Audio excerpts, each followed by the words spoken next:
Hello ladies and gentlemen, and welcome to another live stream.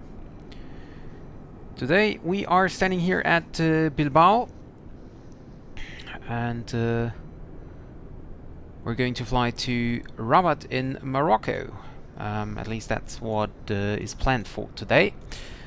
And yeah, aircraft today of course is the Maddog again. We are doing something a little bit, let's call it unrealistic, because Iberia never flown the MD-82.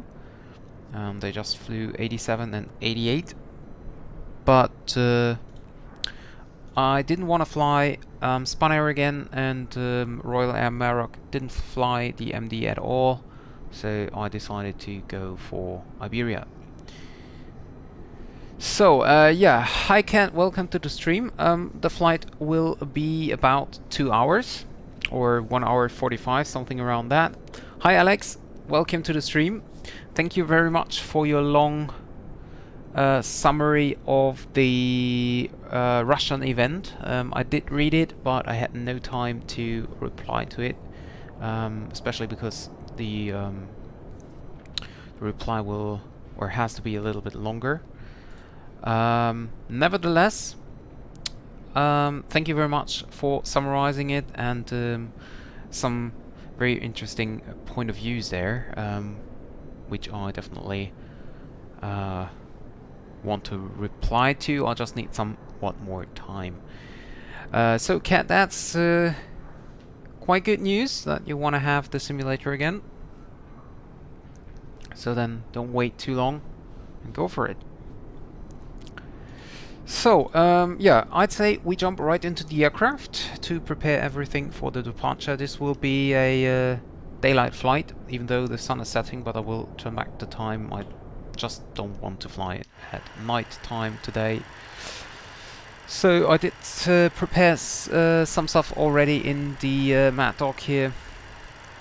As this is not the first flight from it today, we do not need to do all the testings again.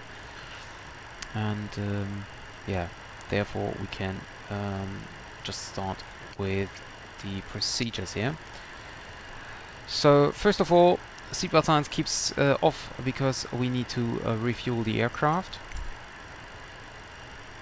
Oh yeah, right, but Christmas is soon, so this is quite good, isn't it?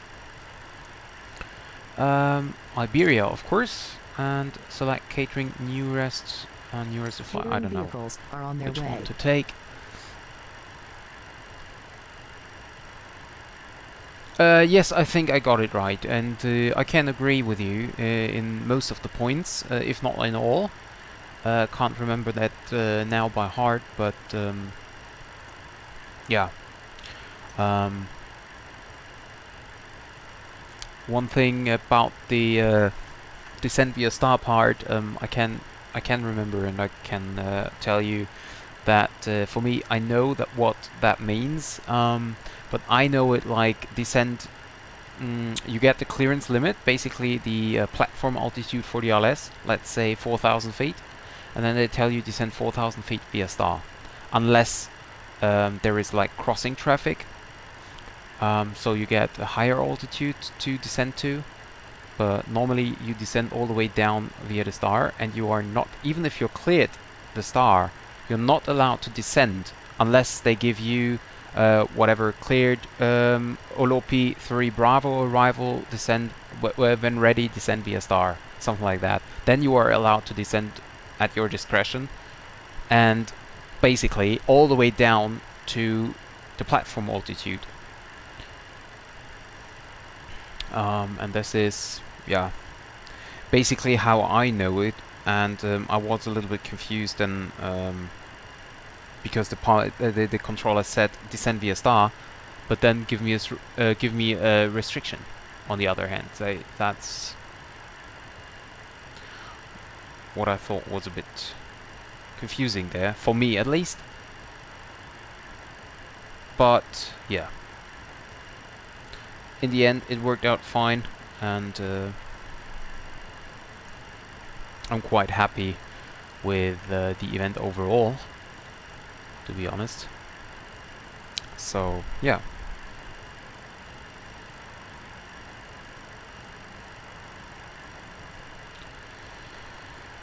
Okay, let's prepare. Let's see, catering. Oh yeah, there they are. A new rest in flight. Okay, very nice. Hello Jeremy, welcome to the stream. And I want to start my passenger program.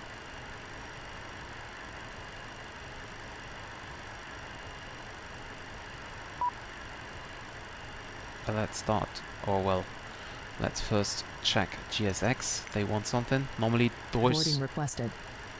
Wait, what? Why is boarding requested? Okay. That is interesting. I mean, basically I don't really care, but why is boarding requested? I didn't click it, did I? Anyway, okay. So, we go into service page onto this side, and then we go on to position on this side. Okay. So, we just overtake this position here, and we're gonna fly from Bilbao to Rabat. Actually, we can also load the company route here.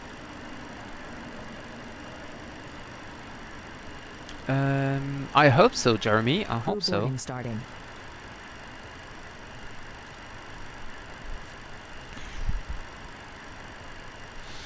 And I don't have the tablet.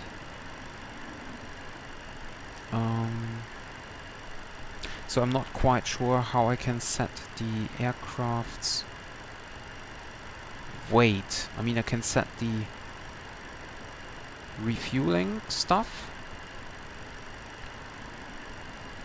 but I don't know how to set up the cargo weight. And also, this is also not accurate. So I have to... Your crew has boarded. Yeah, Passengers boarding I have to start the tablet, unfortunately, to just... hello? I just have to start to use the tablet to, like, load the aircraft's weight.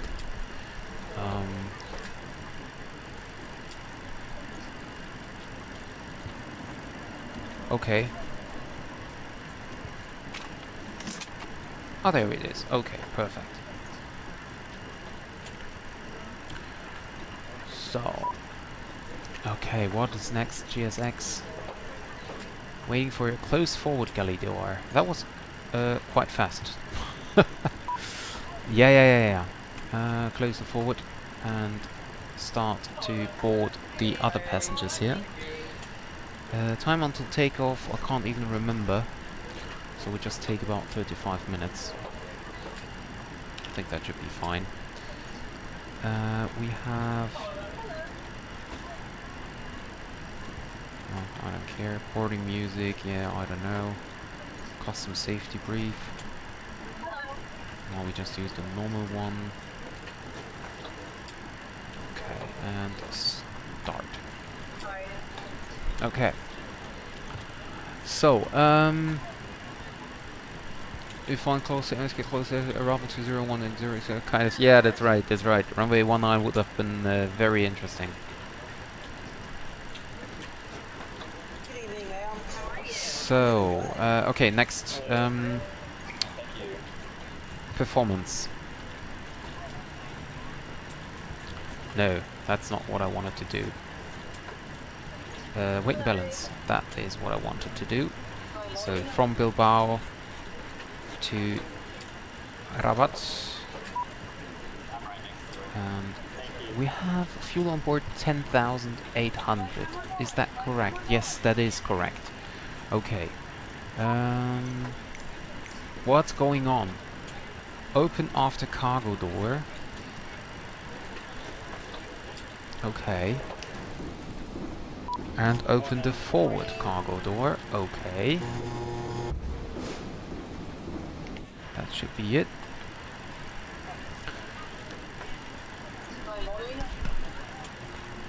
That's quite complicated now with GSX and everything. So zero fuel weight is 5604. That is a lot more than what we have set in the flight plan. 150 passengers and 3.9 tons of cargo. 3.9. Yeah, that's okay.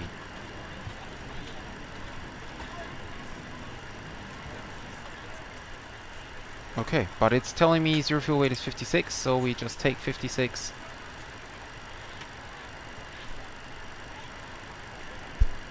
Go for it.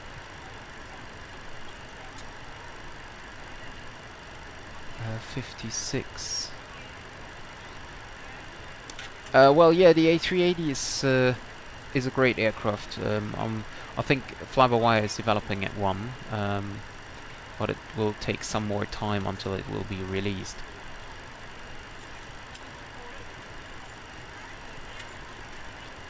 So 56. Let's see what exactly it was.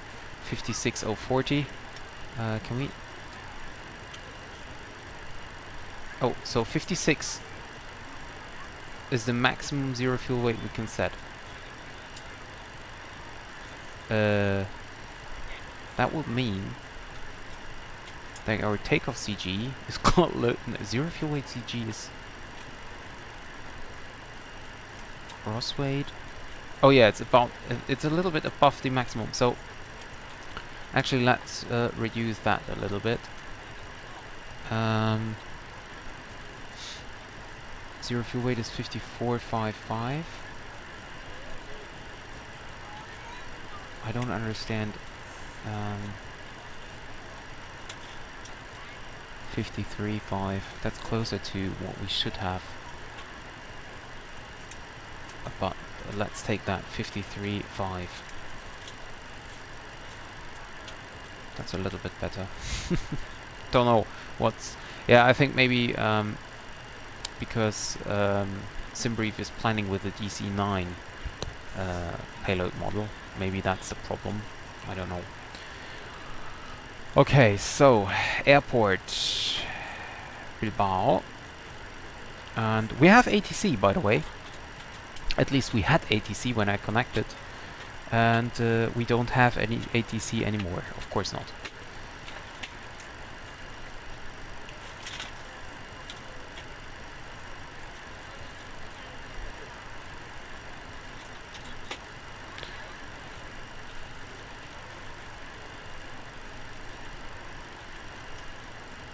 So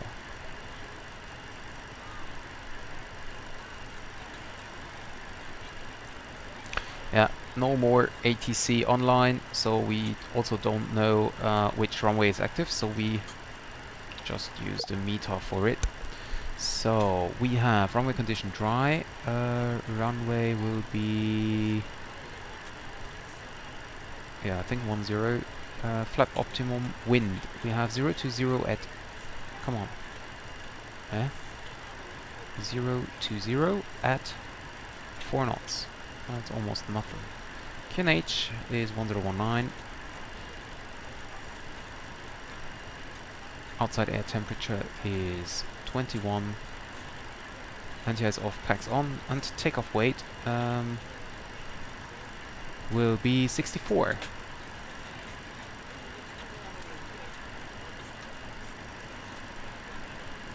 Calculate, and let's see.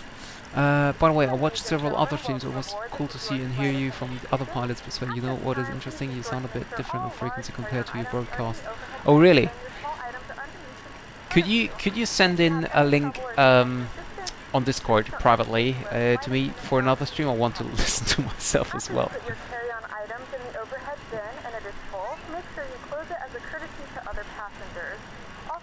Takeoff not allowed. Planned weight exceeds max allowable weight of 62.6.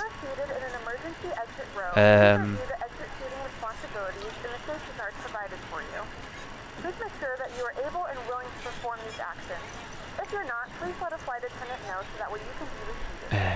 Now's the time to get out any last-minute text messages if you need to, but we ask that once you So the start takeoff please weight put is away below any the maximum laptops or takeoff weight. tablets. Thank you, and So what is welcome going aboard. on? What is wrong with you? Maybe I chose the wrong runway here. Let's double check.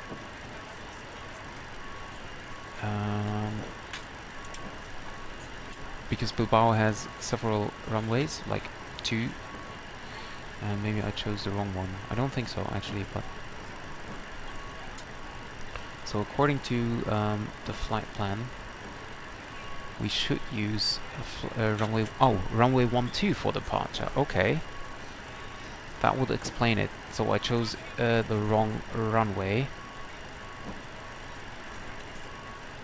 Yes, I did. Okay, sorry. 28 and 12. There we go. Now it should be fine. Yes. Now it is fine. That's perfect. Today I met a guy who thinks MD is bad. I'll ask why. There are 3 reasons he helped me. Sound, textures, and not working with SimConnect. I'm not quite sure what SimConnect input is. Textures are quite fine, and the sound, well, yeah, it's a little bit quiet. Although, as the real-world sound is indeed quiet in the cockpit, I don't know how bad the sound actually is. So, flap was 9.5.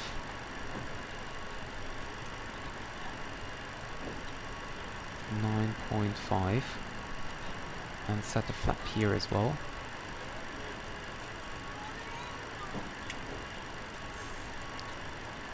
Okay, and cell temp is 42.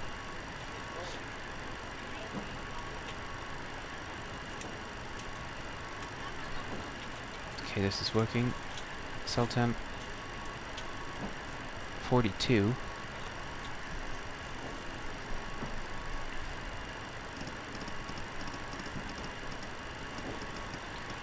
So 250.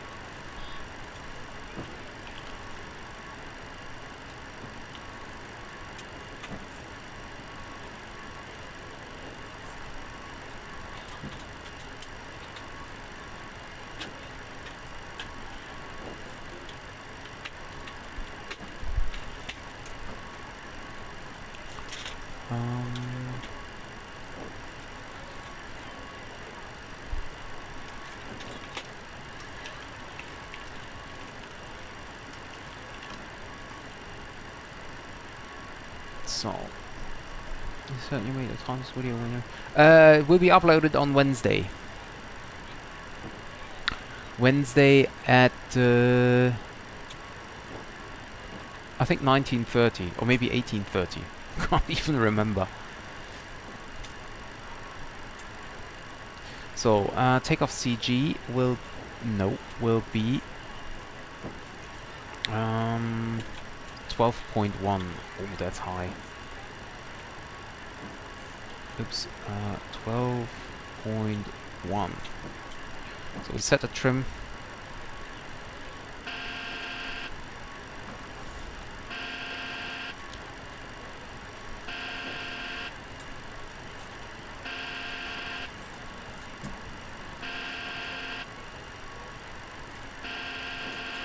Okay. Takeoff warning is working. Fire left engine. Fire right engine. Fire test is working as well. QNH was what was the QNH 1019, I think. Okay, set. And continue now with the performance page. So zero fuel weight was 53.5. Can I just click that, by the way? No. Fuel was 10.8. Okay. We're ready to go when you are. And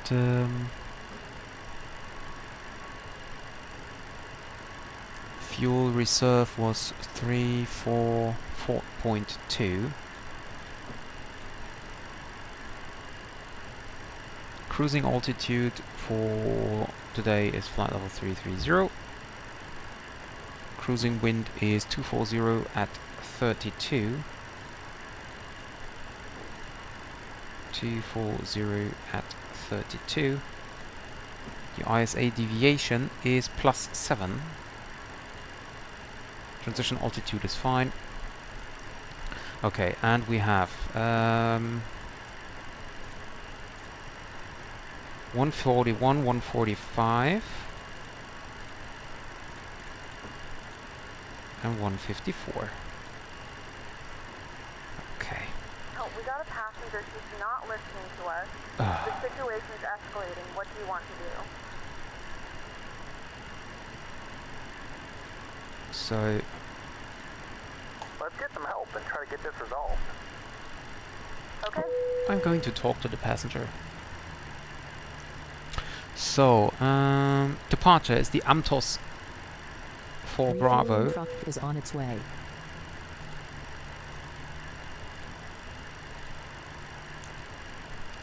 Okay, onto Amtos for Bravo, and for the arrival, we want to expect 205 Alpha for runway 21. For now, I choose ILS Zulu, but I will double check that later on. 5 Alpha, I said, right. Okay, and then I need the transition.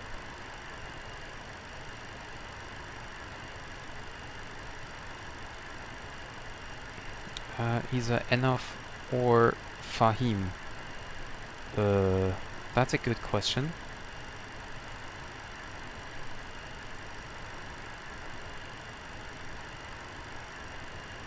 I don't think I take anyone. I just do a straight in.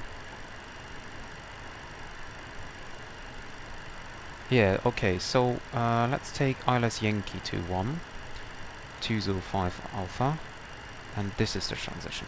Okay. Wonderful. Okay. Hi Tyro! Welcome to the stream! Yeah, indeed. Long time no see. Okay, what about the fuel? Fuel truck is on its way. Okay. Where is he? No. There's an Air France coming down. Where is the fuel truck?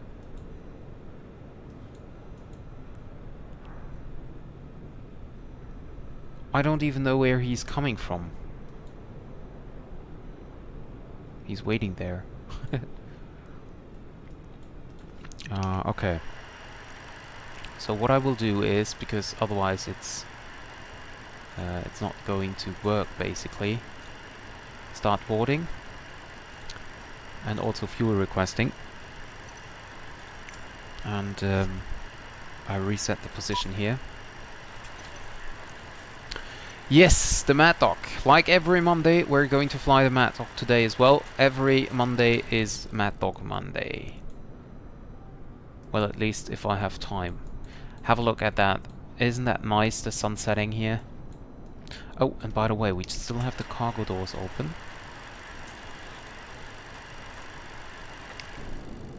Okay. After main...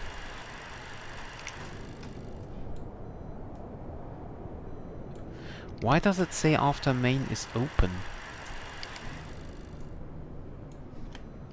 I don't know. So, and forward main is open as well. We can leave it as it is. And we now just check here. Is he...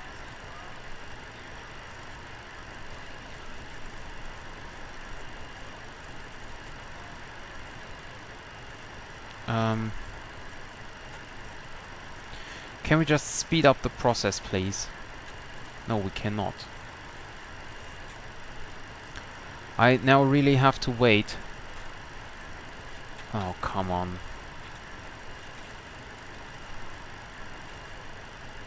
I have to... Oh, no, it is fueling up. Okay, okay, good. Estimated time of departure? I don't know. As fast as possible, basically. I'm just waiting for the refueling process to be finished, and then we're gonna get out of the gate immediately. Well, at least if the passengers boarded as well. But I don't want to spend any more time than necessary on the ground. I'm way too late already anyway. Hi David! Welcome to the stream! Federal regulations require that carry-on items are stored prior to closing the aircraft terminal. Items must be placed completely under the seat in front of you or in an overhead compartment. Use caution when placing or removing items in an overhead compartment. Let me see, temperature Please wise, let us know if we may assist you. To expedite the boarding process, it's fine. please be seated as Can quickly as cool possible that after starting already your a little. carry-on item. Take a moment to review the safety instruction card on your seat back pocket. Passengers seated in rows 25 and 26 Close the flight deck are also door. asked to review the exit row seating requirements. If you are seated in Go the for exit row, position you may lights be are on. required to assist the crew in an evacuation. If you are unwilling or have a Okay. condition which will hinder you And from performing yeah, the that's right, function David. described on Long the card, time no just see. please ask to I'm be received. happy you're back. All cellular telephones and Yeah, other no portable problem. electronic devices, such as CD players and laptop Real life computers, is always must be more turned important. off and stored for departure. Additionally, we require that all passengers keep their seatbelts fastened at all times while seated, and any time to fasten seatbelt sign is eliminated. For everyone's safety, regulations... So, I will just use the time to eat beside. So, just give me a few seconds. I'm still here, but I'm eating besides.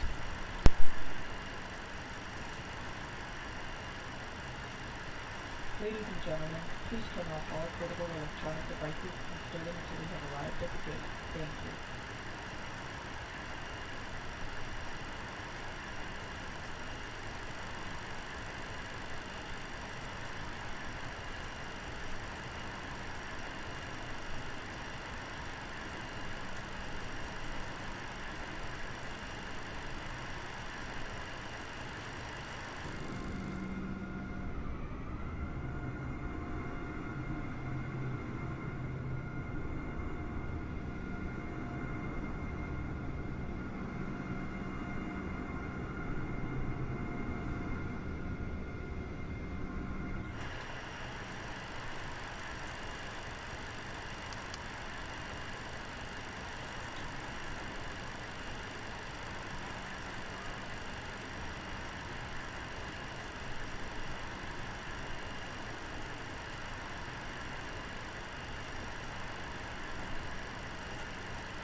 Ladies and gentlemen, it is my pleasure to welcome you aboard. Federal regulations require that carry-on items are stored prior to closing the aircraft terminal. Items must be placed completely under the seat in front of you or in an overhead compartment. Use caution when placing or removing items in an overhead compartment.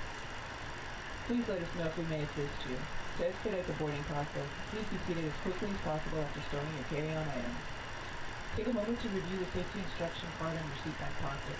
Passengers seated in rows 25 and 26 are also asked to review the exit row seating requirements. If you are seated in an exit row, you may be required to assist the crew in an evacuation. If you are unwilling or have a condition which would hinder you from performing the functions described on the card, just please ask to be received. All cellular telephones and other portable electronic devices, such as CD players and laptop computers, must be turned off and stored for departure.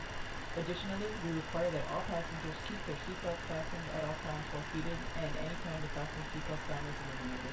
For everyone's safety, regulations require compliance with all lighted signs, placards, and crew members.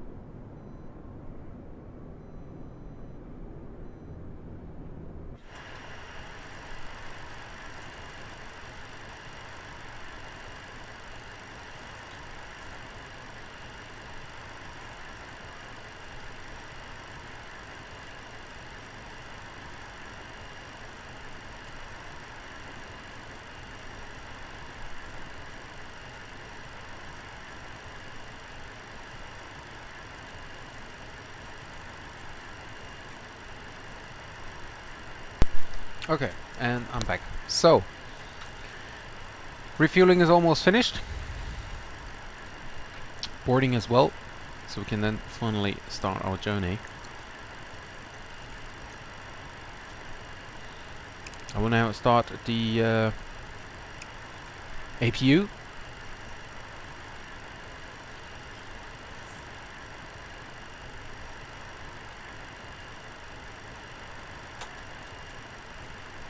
APU's running up.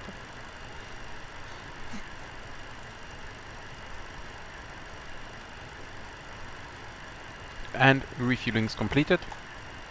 AC can be disconnected. The cabin supply temperature should now rise, but APU is coming up, so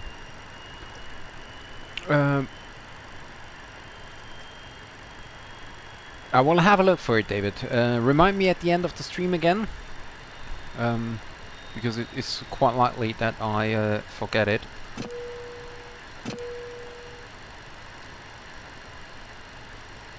So APU air is on. Engine ignition selected to normal, and we can close the. We can disconnect the GPU. Boarding is completed. Don't know why this is. Why the light is not. Okay. Prepare for pushback and departure. Of course, handling by Iberia. Yes, I want to request pushback, and doors closed. Jetway is going away. Good evening, ladies and gentlemen, and welcome aboard Flight 377, returning to Morocco. Our flight time will be roughly 1 hour and 41 minutes. Now that the cabin is closed, make sure that all devices are in airplane mode and your large devices are now So shut we down. set flight level 340 up for the departure already. Oh, actually it was 330. All cellular telephones and other portable electronic devices Flight director can be turned on. must be turned off and cleared for departure. Additionally, we require that all passengers keep their seatbelt fastened at all times completed and any seatbelt damage eliminated. For everyone's safety, regulations require your compliance with all lighted signs, placards. Turn on the cockpit floodlights already. It's getting a little dark here.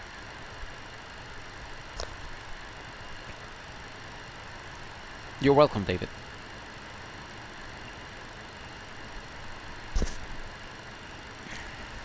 Hydraulic pumps too high. Auxiliary pumps on. Transfer pumps on.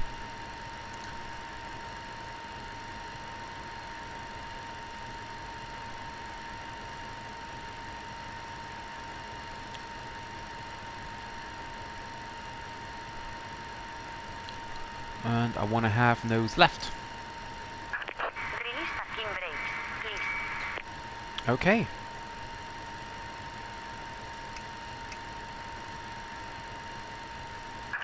Oh yeah, yeah. Need to turn on the anti-collision lights. Commencing push. All engines clear. Start that wheel. Okay, turn down the brightness here. There she is.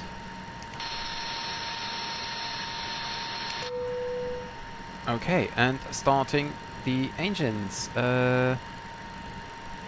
Come on. Ladies and gentlemen, please direct your attention to the front of the aircraft for a safety demonstration.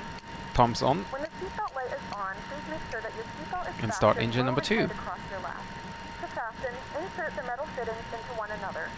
Tighten by pulling on the loose end Yeah, of the and strap. the basic Release problem. your seatbelt, lift the How upper can I portion forget of that the bumper. every week? In the event Every that the week. seatbelt light is not on, Unbelievable. we suggest that you keep your seatbelt fastened in case of unexpected I did about turbulence. Maddog flights. Do you remember the Please take a few photo of moments to now MD-82 movie locate before one the of the several Coca-Cola emergency trophy for exits on this aircraft. tour of In FIFA some World cases, Cup? your nearest exit may be behind you. In case of Turn an on emergency, fuel. we need to evacuate the Good thing is aircraft. in the There world is to a landing on bad the news, floor there that are will guide really you long towards flights. exit. Well, In is the there a event long that the flight cabin with the opens Maddog? pressure, an oxygen mask will drop I right in thought front they of you. cannot fly Press for low long. oxygen, pull the mask towards you. Place it firmly over your But yeah, Secure the it's a good elastic idea. band But behind your basically, head. it's the same Tighten problem the as strap for if my business necessary jet and tour. use normally.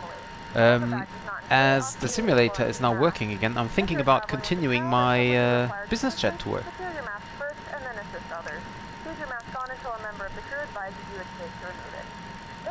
likely eventual But it is a good water idea source that above I bed could located in the indeed house do under a the like kind of event tour. So open the plastic pouch and remove the vest. Push it over your head. Wrap the Waiting straps your around your confirmation waist. for a good engine start. Pull the strap We have a good tight. engine start. Inflate the vest, pull firmly on the red cord Cockpit to only ground. when We have a good exit engine start. You can disconnect. So yeah, it's indeed a good idea. I could do something like that. Manual inflation. Each vest is equipped with a whistle and light. If necessary, your seat cushion can be used as a secondary flotation device. Pull the cushion from the seat, slip your arms into the straps, and hug the cushion to your chest. Please securely stow all personal items. Make sure your seatbelts are fastened and seat backs and tray tables are all in their full upright position. We remind you that this is a non-smoking So flight, engines are and that started. includes Unlocking gear. tampering with, disabling, or destroying the smoke Flaps detectors set. located in the laboratories is strictly prohibited by law. All of the I want to turn off the built-in sound here, the built-in cockpit sounds. Oh, maybe I can do so by, let's see. Tow track disconnected. Bypass pin removed. Place the metal fitting into the buckle and check the Left is clear. PM Right is calls? clear. to release with the faceplate of the buckle. Please review the safety and No. instruction card in the seatbelt review. It explains the safety features of this aircraft as well as the location and operation of the exit and flotation devices. Your seat cushion serves as an approved flotation device. To remove it, pull up and take it with you to the nearest suitable exit. After exiting the aircraft, place your Let's arms to see. the straps and hug the cushion to your chest. There are 8 emergency exits. I don't know. Two-door Maybe exits it's on the turning front, off for the one next. exit, one So, exit, and one exit nose lights to on. the rear of the cabin. Take a moment to locate your nearest exit, keeping in mind that it may be behind you. If there's a loss of electrical power, low Why do I have voltage to set the device will parking be brake again? all exits are indicated by lighted exits on FS4 level. Yeah, stop here and complete pushback procedure. Huh? I just did that. The woman is away. Reach up and pull the mask towards you, fully extending the toxic tube. Have a good trip. Yeah, thank you very much. APU off. Plastic bag does not inflate when oxygen is flowing. Bleeds on. Secure your mask first before assisting others. As a reminder, Ah, there she is. Okay, and now we can start. No takeoff warning, so takeoff config is set. And Alex, I received your messages on Discord. Please note, the cabin lights will be dimmed for departure and landing. If you require additional lighting, there's a reading light on the panel above you.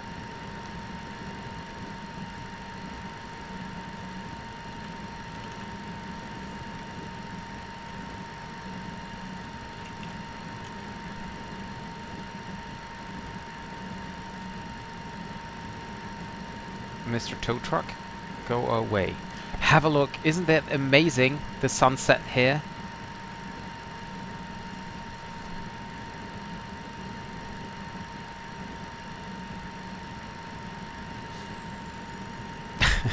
Following the tow truck, yeah. Yes, Andy was here yesterday, I think.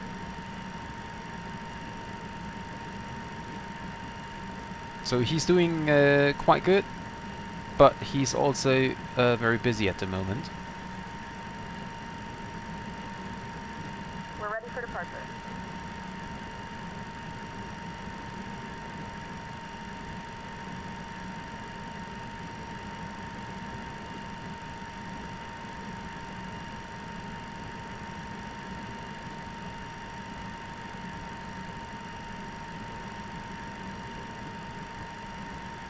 I don't know what the truck is doing. Maybe he wanted to be a follow me car.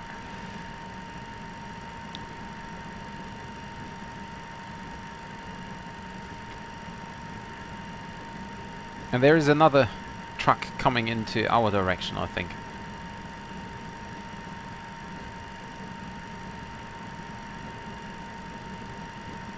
Okay, thank you, Alex. I will have a look later on. Or maybe during the flight. So can I turn this off again, please? Yes, I can. Perfect. Okay. Ground radar on. Someone has to install a honk into the aircrafts. Yeah, you don't need to brake, man. Don't take the taxi. I don't understand why the Asobo team is not able to do like roads for the aircraft. Yeah, it's totally weird. I know.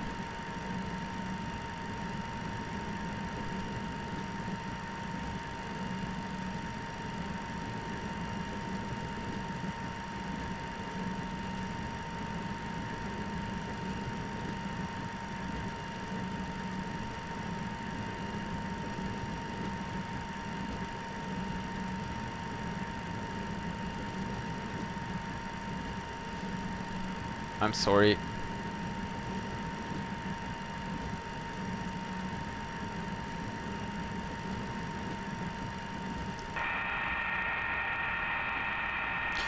Yeah, unfortunately we can't do a sunset departure from runway 28, but well, nevertheless, will be a very nice departure anyway.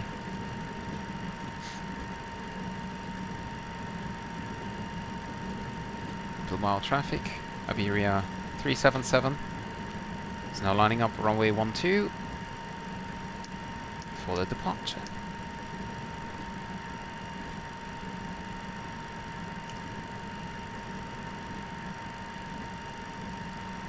Where is my transponder? Come on.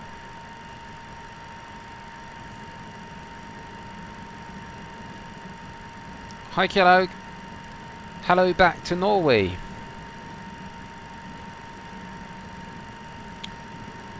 That reminds me, I wanted to fly in Norway again. But I'm still waiting for the Dash 8 to be able to fly Widerøe. So this truck is like, what the heck is he doing? Yeah, go away truck. You're not supposed to be here. Not at all. So now we have a problem, right?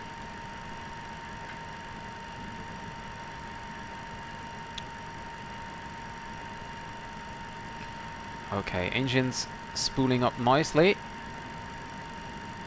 Set takeoff thrust. Release brakes.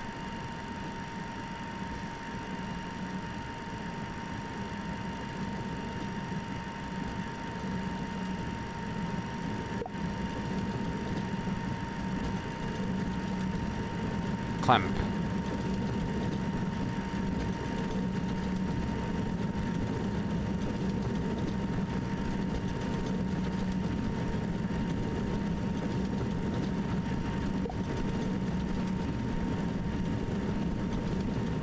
One.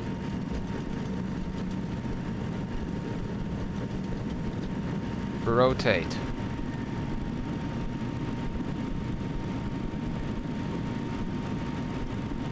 These trees are, of course, not here in real life.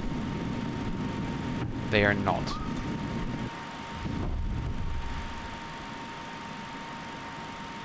I know that for sure.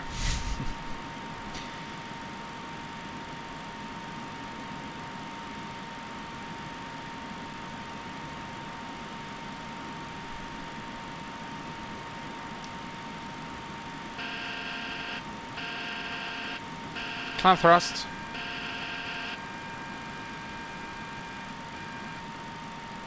Autopilot on, IIS hold.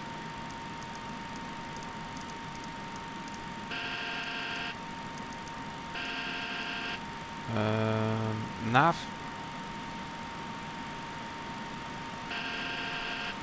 Flaps up.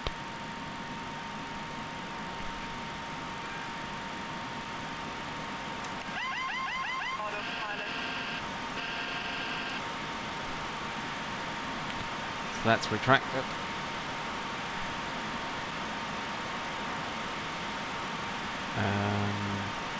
So autopilot on, vert speed. Oh, come on.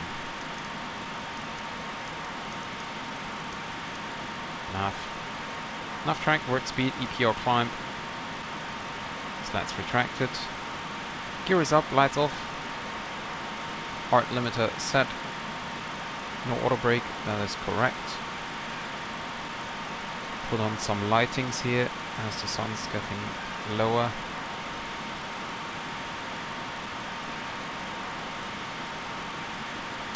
So, there we go. Retract the lights, or turn the lights off. And get up here. 2500. Radio altimeter alive.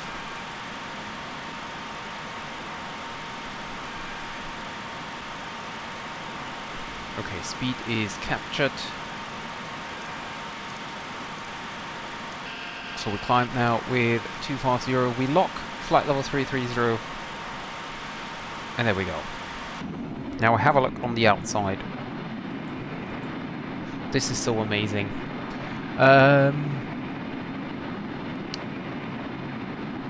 Yeah, that's right. Yes, the whole runway. There will be exactly the PMDG 737. So if I'm not mistaken, the current plan from PMDG is first now release the 737-900, and then the next should be the 777, then the 747, and then, well, we will see someone else, I think. Yeah, there is no published release date yet.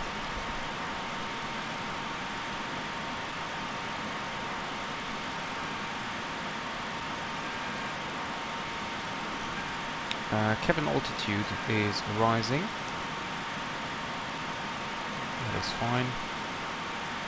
APU bleed is on. Cabin is fine. And I think I have to set the PM calls again.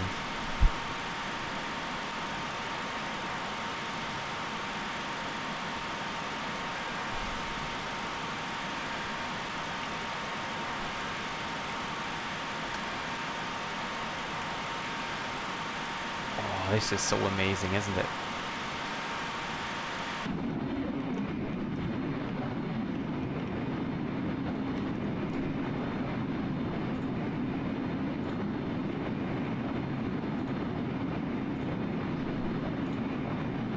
So flight time is now 1 hour and 37 minutes. Yeah, 727 would be really nice.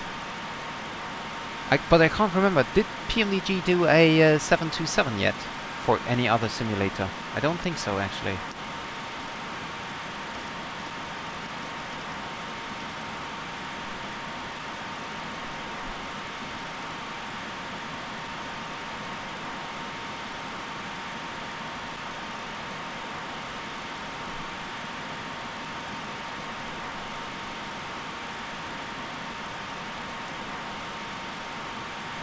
Oh, maybe I should have turned on the seatbelt signs, right? Now we're passing 10,000 in a second. So I can indeed turn it off again.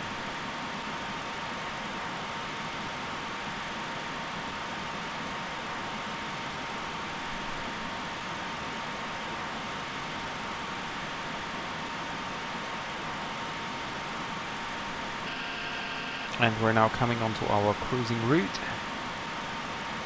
Can you say that? Cruise route? Have a look down at the city of Bilbao here. Very nice.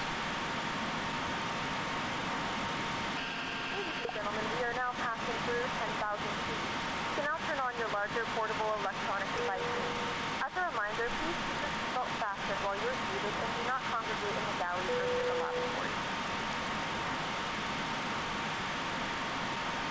Lights off. The flight crew has turned off the fasten seatbelt sign. You can now get up and move about the cabin. However, we ask that you keep your seatbelt fastened when you Finally on the ground. I thought you just departed, Jeremy.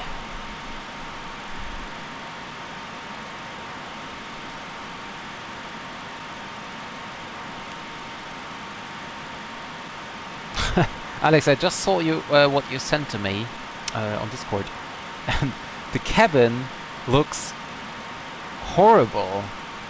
That's even worse than Ryanair with their advertisements, right?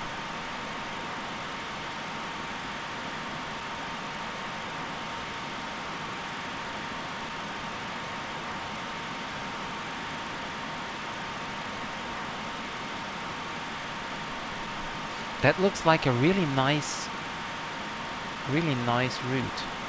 But is the Maddog, I mean, oh, okay.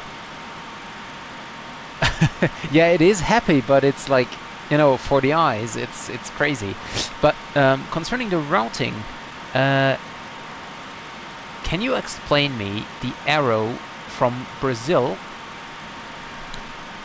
and why is the aircraft landing 3 times at Brazil? But can you explain the arrow from Brazil to Tahiti? This is, I mean, the MD cannot fly that long, can it? And also from Brazil to use, what exactly are the points? Are these destinations?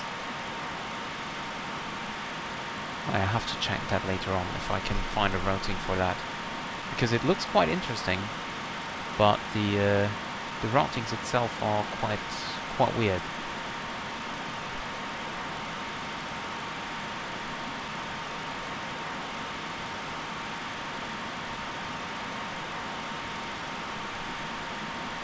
Yeah, I'm not sure how high, how far the Maddog can fly.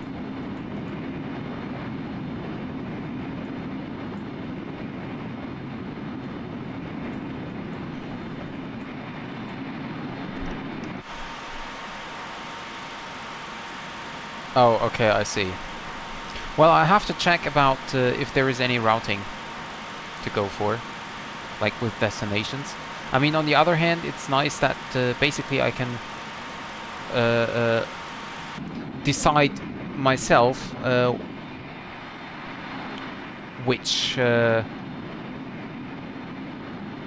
destinations I want to fly to. But overall, like if I do such a tool, it would be nice if you have a, you know, prepared route.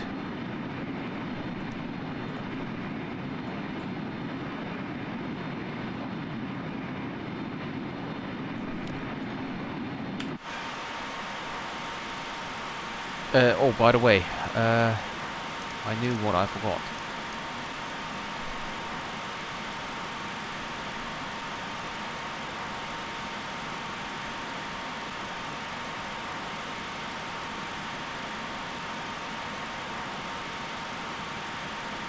Where's 29902?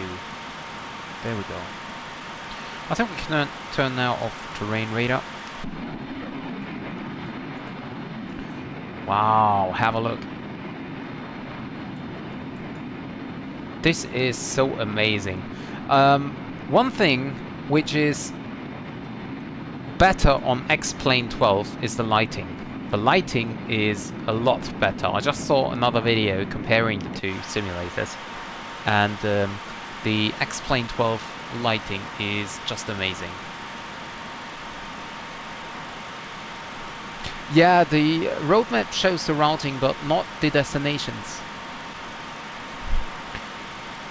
You know, for example, Brazil is like having 3 arrows, but I don't know which destinations they have. Also, like USA. I mean, look at how big USA is, or China. So basically, they are flying from Brazil to USA, and then from USA to... no, that's wrong. They're flying from Japan to USA. But how big is USA? So we can decide, like, landing in Honolulu and then continue on to, I don't know, San Francisco.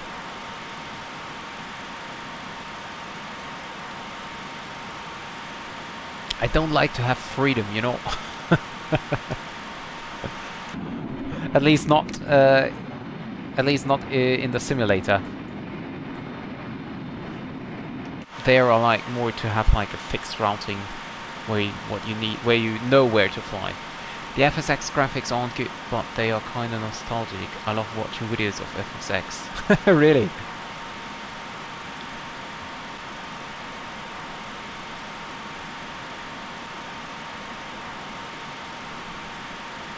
Yeah, maybe we can just look for the registration back then in 2014 and check out at which airports they were. Maybe this helps a little bit.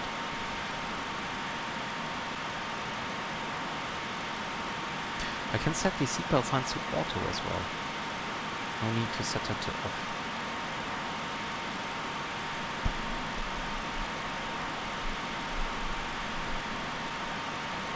And I will now check the FMC and see what it tells me. So arrival will be 1945 at Rabat. And we have a lot of fuel on board still over there, so this is really good. I can turn off the auxiliary pumps, and hydraulic pumps can be go to low. Transfer pump can be off. Yeah, Atlanta. True, I heard of Atlanta for the Coca-Cola World Tour, but maybe they did more than just this one.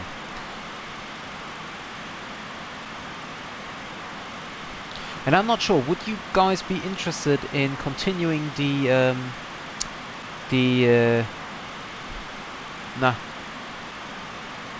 business jet world tour? I mean, we're currently at Saudi Arabia, I think. No, at I don't know where we are. Somewhere in Arabia. And I think that the problems with the crashing simulator are gone most of the time. So it could be possible to continue the tour with the now coming on longer legs. But I'm not sure if it's worth doing it. I don't know if people would like to see that. I think, David, you joined me when I was doing the business jet tour, right? If I remember correctly.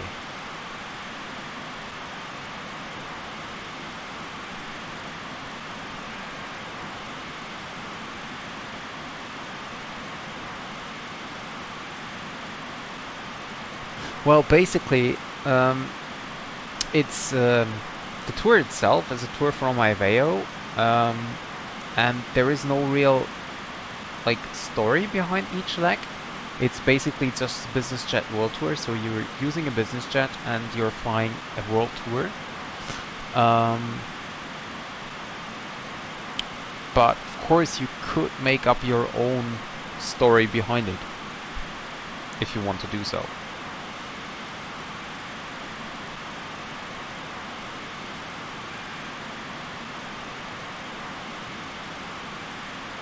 I mean, it would be somewhat different than flying the PMDG all the time.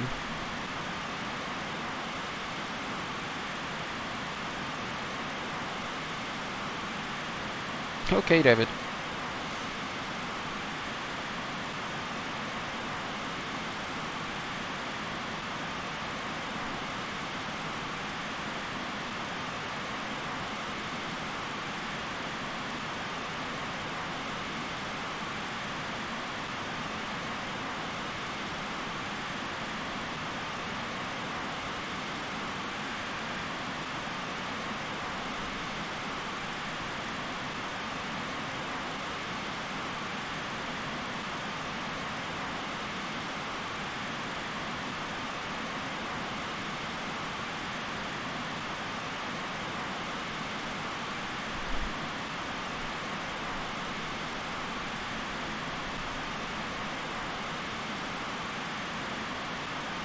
So France has a lot of centers now online at the moment, but of course Spain and Morocco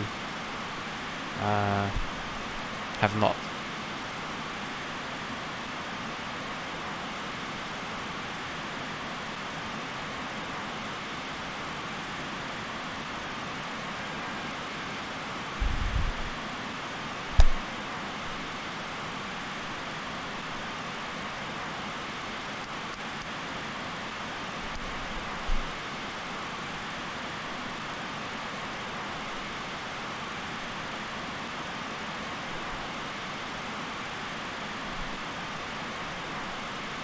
We can see here top of climb, and we can already see the, is it? No, it's the word track, it's not the top of descent. I was wondering. that we could see the top of descent already.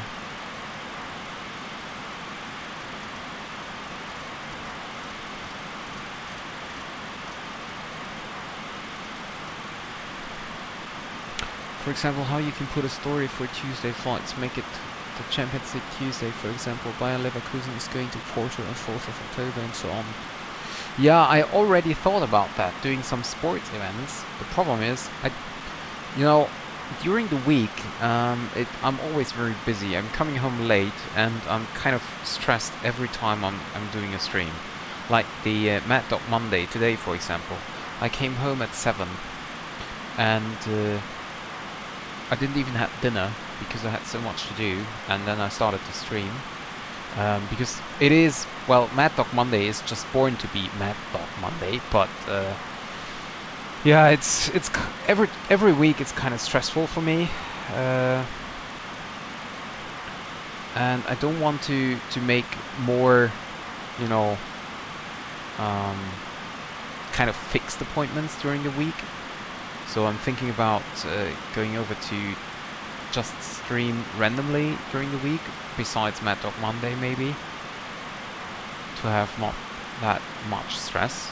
I mean, of course, I could do a Tuesday flight, but the problem is, if I start the flight at 8 o'clock in the evening, and it's a flight from Germany to Porto, for example, the flight is taking 3 hours. That's just too much.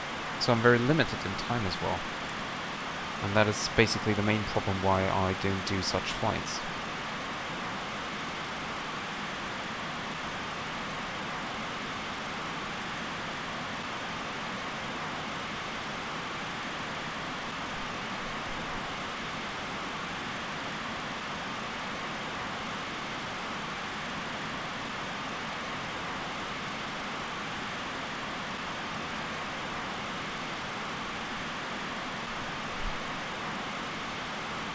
Yeah, I know, it was a good example, and it's really something worth thinking about. The only problem is just that I'm so time limited, and so basically I just have the weekend. But during the weekend, of course, I'm also doing some private stuff, and so, like, if I would do every flight I want to do during the weekend, then I wouldn't have time for anything else. But yeah, that's basically the main problem, you know.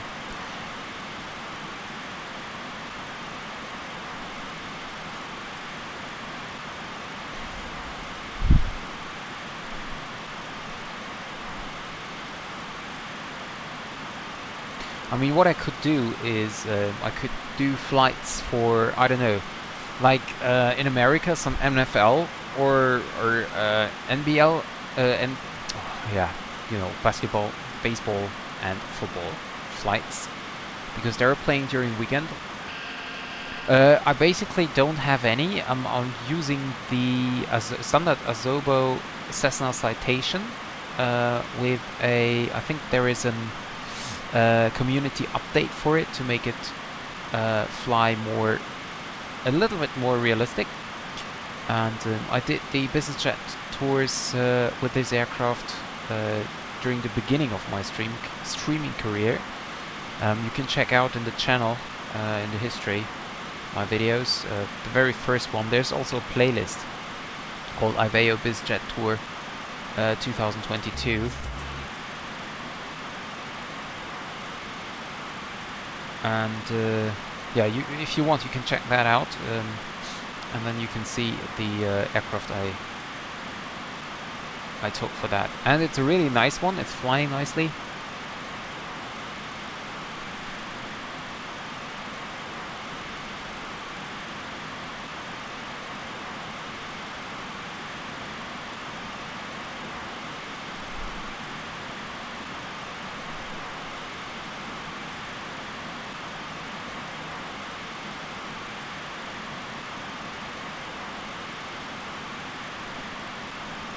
And I just checked it out. I'm currently at Abu Dhabi,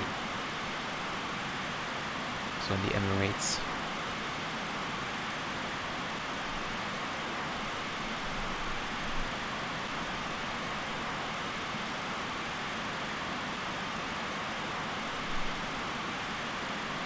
Also, I did the flights with the Cessna and with the Airbus side stick. Now, as I have the honeycomb, could be a little bit more interesting, to be honest.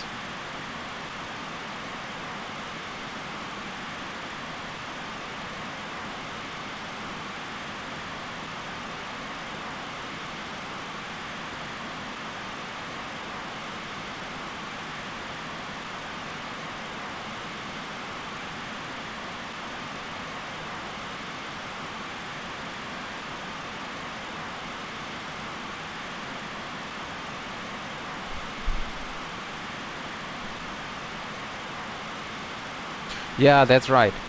And also the Iberia World Tour is very nice because you fly to destinations where you've never been before. So, for example,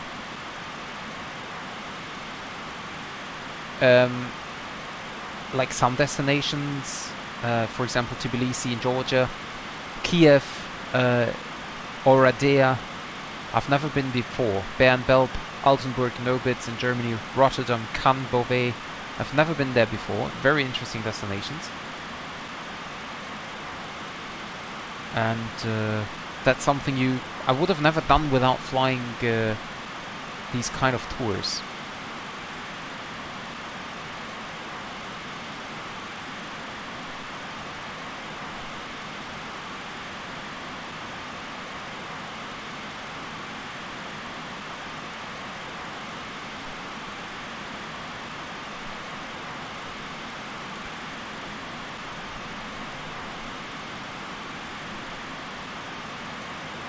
So I think it's time to turn back the time. It's time to turn back the time again, a little bit. So that we always have like kind of evening sun. This is, by the way, Google Map data. I just wanted to try it out, and it looks quite good.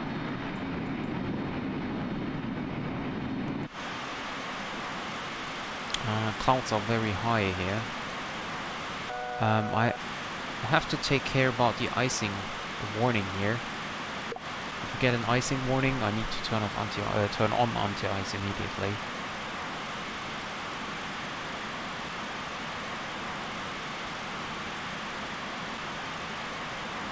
My favorite livery for the MD-80, that is a very interesting question.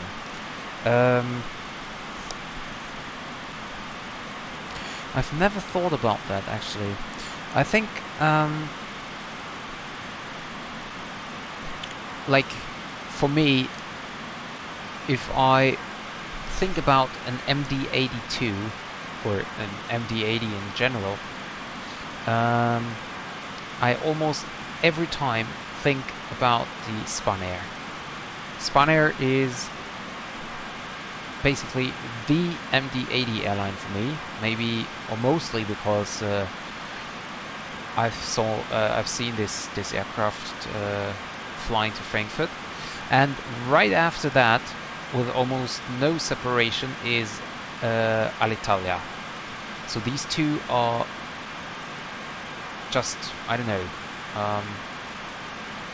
the aircrafts par excellence if I think about the MD-82.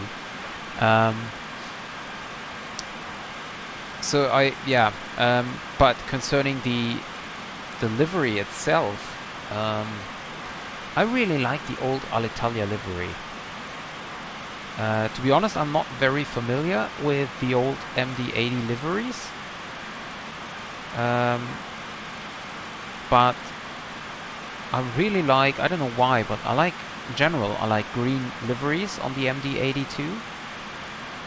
So basically I really like the Alitalia livery, and also the Pakistan, the Pia livery, the old one. It's also quite nice. But yeah, I'm not very familiar with the different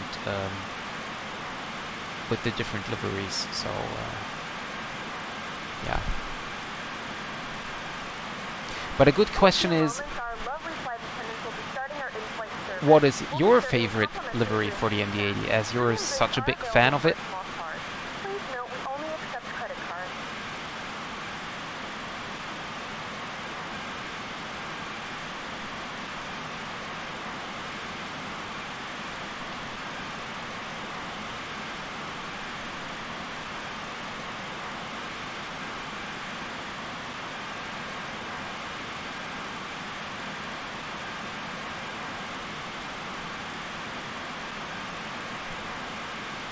And I just noticed that Pia never had a MD-80.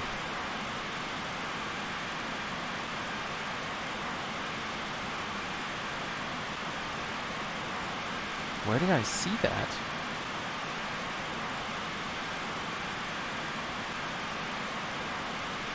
That's weird. That is really weird. I could have sworn they have. Anyway.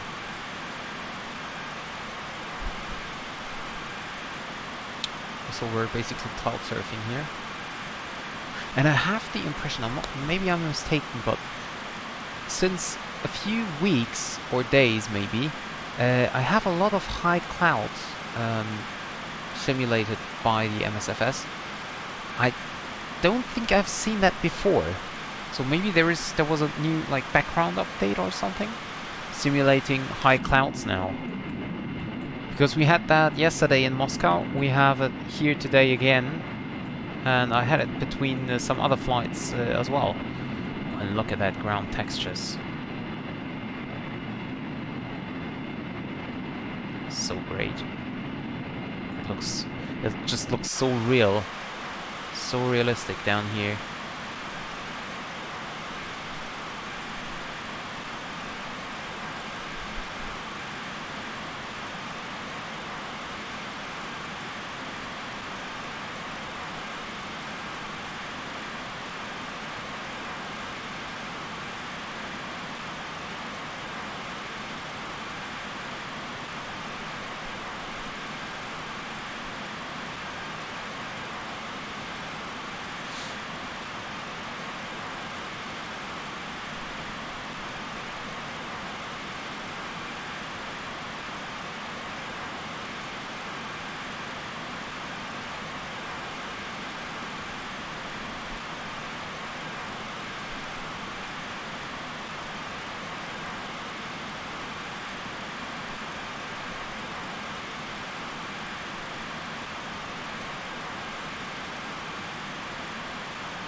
That looks so great. Can't know if this is real or not. Great. I don't have one, I guess. Most of the time I flew without a livery because there's no U-tail livery. It's not historical. Also, I flew under yeah, Iberia is always.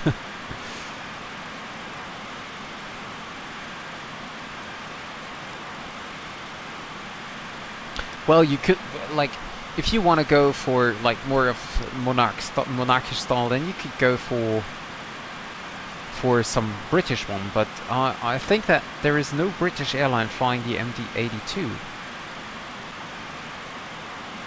I think, at least. Yeah, I'm not quite sure.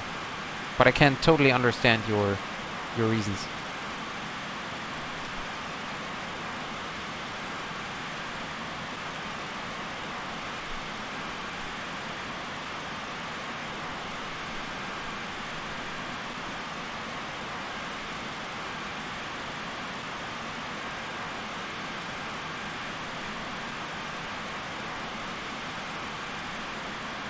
So we're passing now, is that water or is that snow? That looks kind of weird.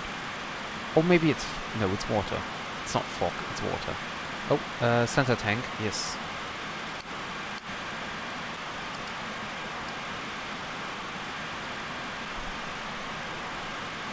Okay. Oh, and I could go for Mac now.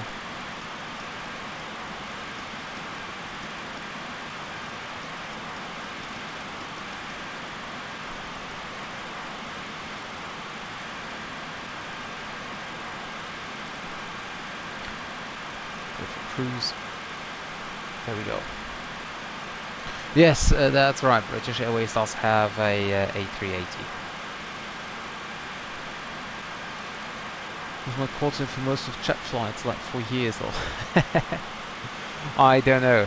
I don't think I had one actually, which I always flew. Now I have 461. I don't know why, but if I can't decide which call sign I want to use, or if there is a, I don't know, a special flight to do whatever, I'm most of the time flying 461. And I can remember the very first call sign I've used on my very first flight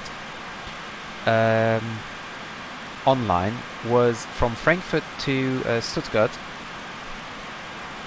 And I was flying Lufthansa 456. That was my very first call sign for the very first time flying online. I think the most flown airline I've been on was British Airways because I'm... Oh well, that's most likely then. Well, on the other side, I am German and I have never flown with Lufthansa. So...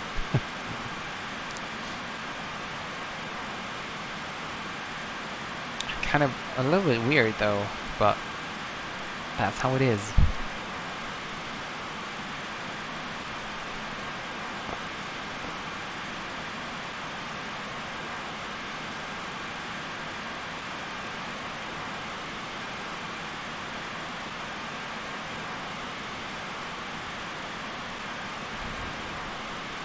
Yeah, Jeremy, you should have listened in the beginning. I said that I don't want to do a night flight.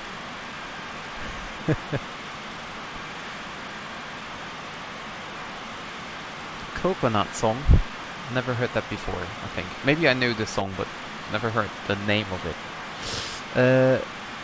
0427 Golf. Oh, is that... is it Russian registration with a letter at the end? I always thought it's Romeo Alpha and then only numbers.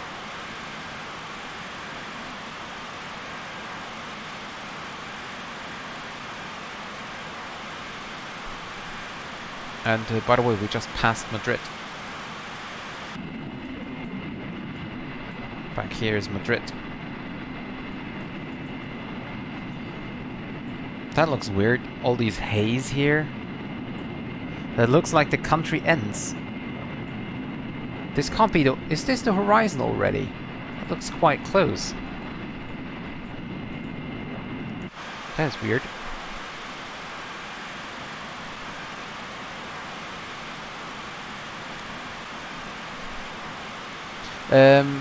Alex, could you send me a link for other streamers from yesterday?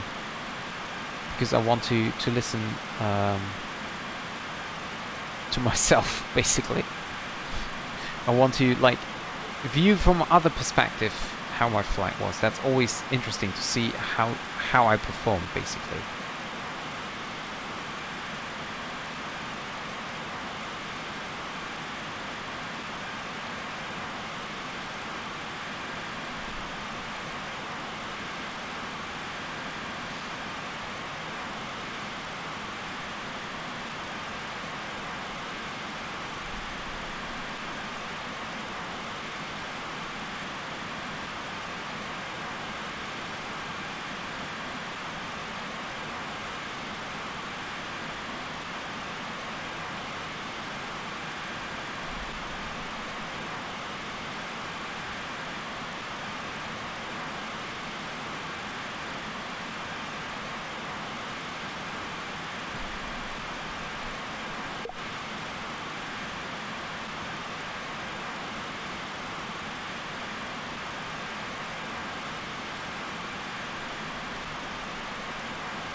formula of 5 numbers or more than, with some time more modern RF. Okay, I've never heard that before. I always just saw Romeo Alpha. But sometimes there is 4 numbers in G at the end. I don't know what exactly it means, but it means something. Okay, it means something. By the way, we're flying over Gibraltar. Well, not over Gibraltar, but we might be able to see it in the distance. That would be quite interesting to see.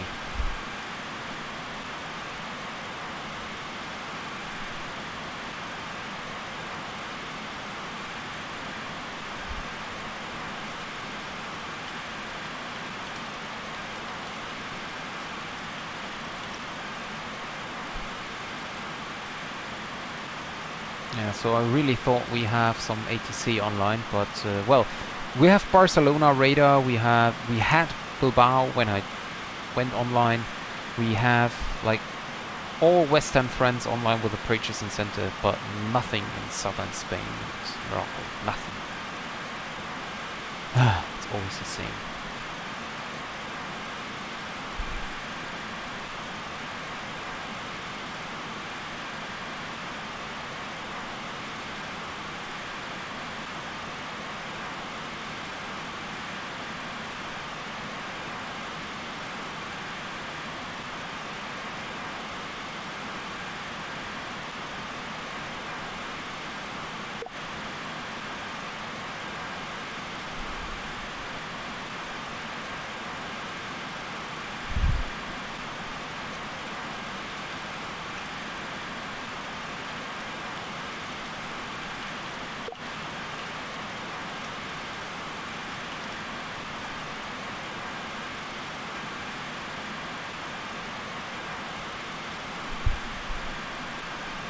The one where you're run. Yes, exactly.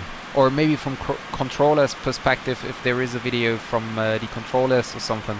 I'm just like interested in seeing how I perform from other perspectives.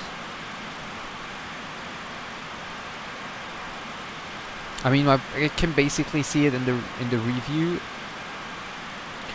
but it's always very interesting to see like other people. What they think or what they see, how I performed.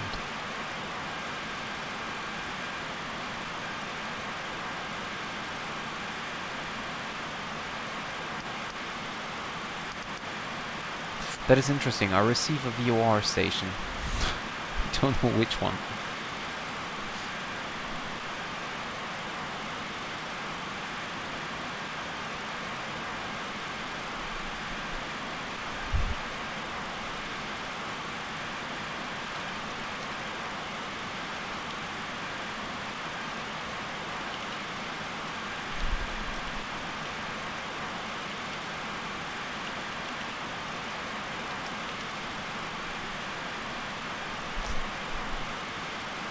To Lisbon? Yes, I have. Some time ago, I think once or twice, but I'm not sure if I streamed it. Maybe I didn't stream it, and it was before my big streaming career. But since the latest, or since the Iberia World Update, it's very nice approaching to Lisbon. As far as I heard, because the city of Lisbon is now photogrammetry.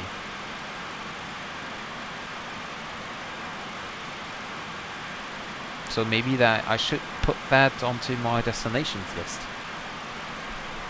I sent you in a second set on stream that you all overflew a bit on landing, but it was set with love without critic. Okay, good to know. Earlier on, 30 has all the way now. Yeah, exactly. Well, maybe I check the weather during the coming week or so, and then we might approaching to Lisbon with Top Portugal, which has also a very nice livery, going with the Phoenix, or maybe as well the PMDG, and flying, I don't know, maybe Ryanair or so.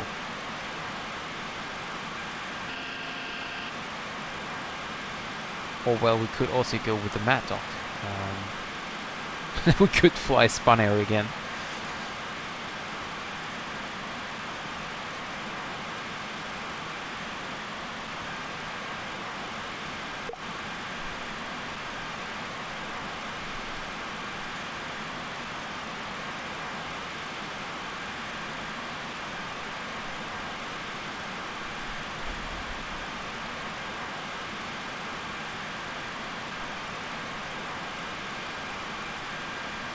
So I have to admit the Google Maps overlay is really amazing.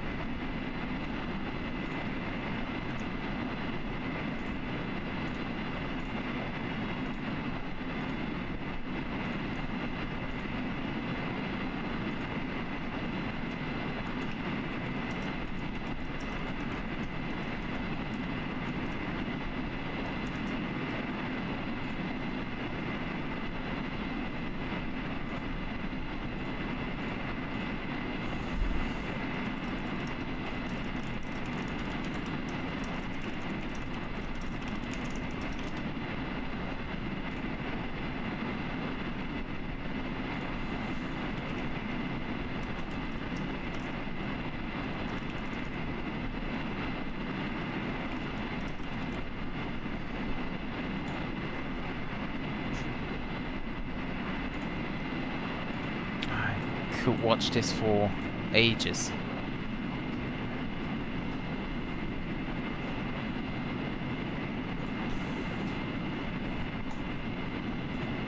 Time 1:18:25.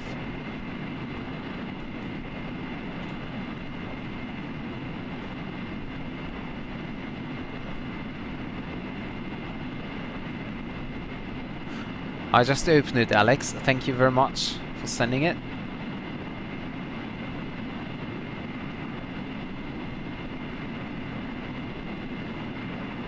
Yeah, I have it. I have to. Oh, well, let's just.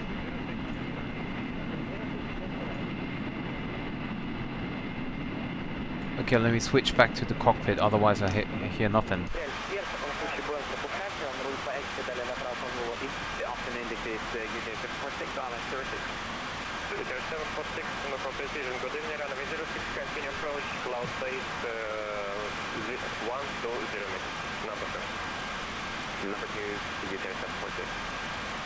That's true. I really sound different.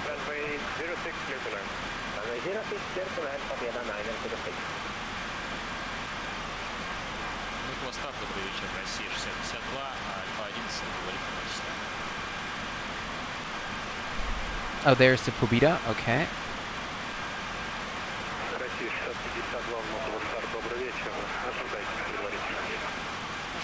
He's not even watching it. He's flying X-Plane, I think.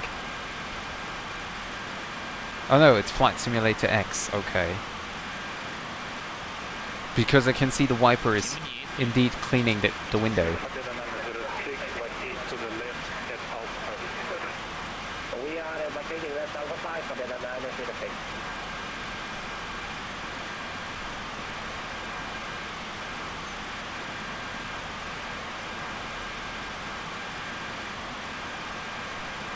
That's so weird to hear yourself.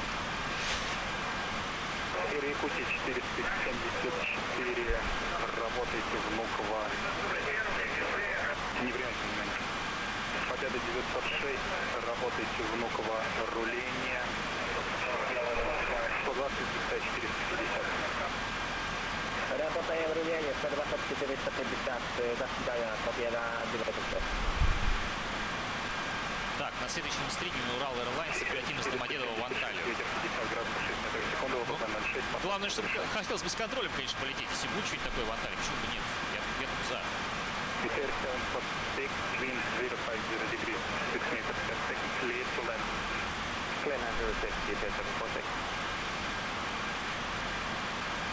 Наши, конечно, перестраховываются, могли бы выпускать, на самом деле, успевать. Большие. Well, unfortunately, I cannot understand anything, but... Сейчас можно было сразу после касания, чтобы не пошел.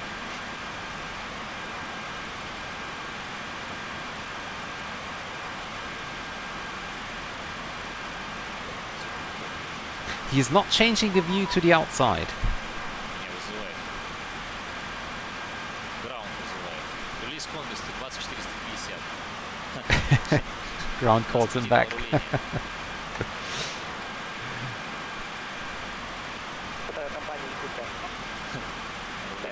Continue taxi behind the Yakutia 737, Papeda 936. Unfortunately, I cannot understand anything, and the automatic translation is kind of weird. It's not really working. But it's still. By the way, there's an aircraft. It's another Iberia on flight level 370, flying to Tenerife South.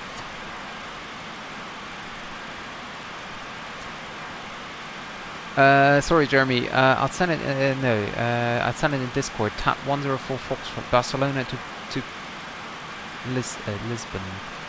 8320 of Vueling fly the same route. I'm not sure if there is a scenery for Barcelona besides payware. I don't think there is.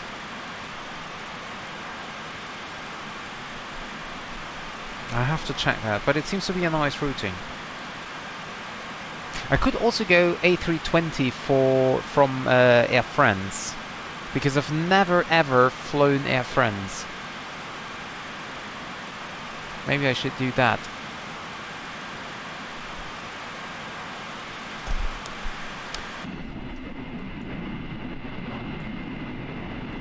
Yeah, look how dry everything is.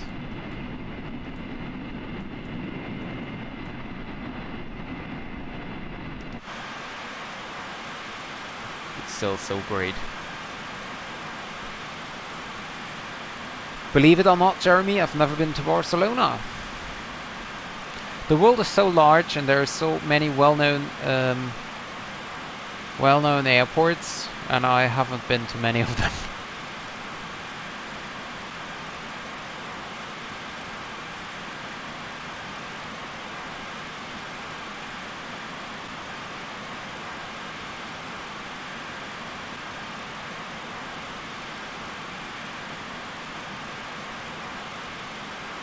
There are also very nice sceneries for not just Fuerteventura, which I have, but also for Gran Canaria, like Las Palmas and Tenerife South, and I think even north as well. There's so many nice destinations to go to.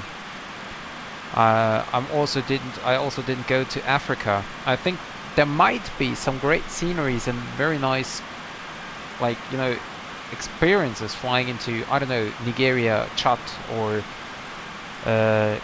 into Congo, Angola and stuff. I've never been there. Kenya, Somalia, Ethiopia, never been there. I don't know. And I saw that there are a lot of great freeware sceneries are released for Japan.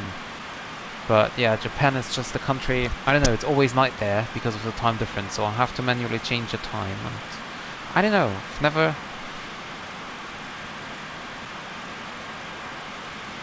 I don't know, it's just...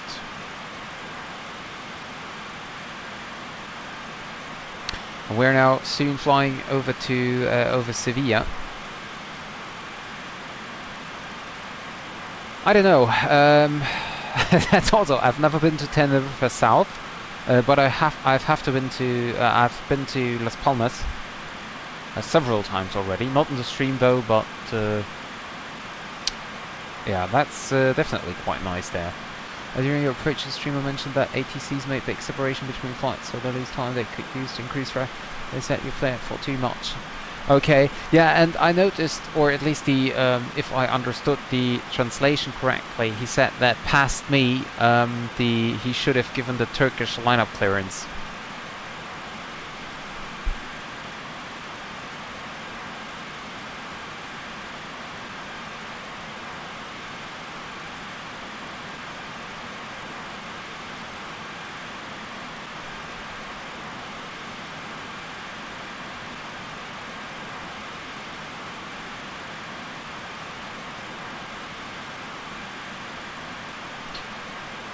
Istanbul, Antalya. Yeah, I've also not been in Turkey very much. I always felt that flights from Germany or Europe generally to Turkey are very long, but to be honest, if you fly to Istanbul, it's not a lot longer than if you fly to, I don't know, to Crete or Heraklion. So there's, I know that there is a nice scenery for Bodrum, for example, as well. There's this nice scenery for Alanya, where I've been to. Never been to Istanbul. I just departed there once. And yeah, there are a lot of destinations. Also Eastern Europe. Never been there. Never been to Romania, Bulgaria. Never ever went there. Lithuania, Belarus, Estonia. I don't know. Also to Finland. I've never been to Helsinki before my flight last week.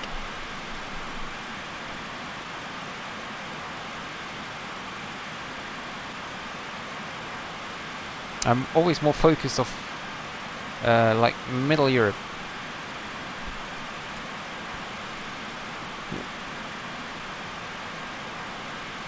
Yeah, and also Turkish is serving a lot of destinations with its A330. So I was quite happy when I noticed the Project Megapack A330 to be released. But even though it's freeware, I was quite disappointed when I tried it out. But I thought I could fly Turkish A330 more often. But yeah.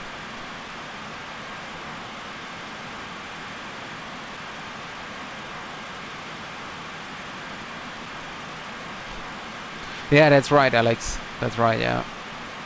And you were definitely right about that point on Discord. Definitely.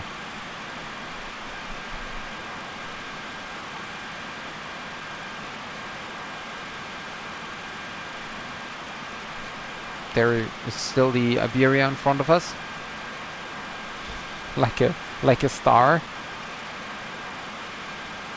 But he's going a lot faster than we are.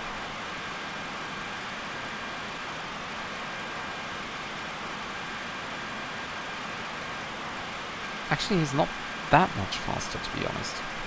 Only 20 knots ground speed faster than we. So we have an expected flight time of about 45 minutes. We will land at runway 21. Straight in ILS approach.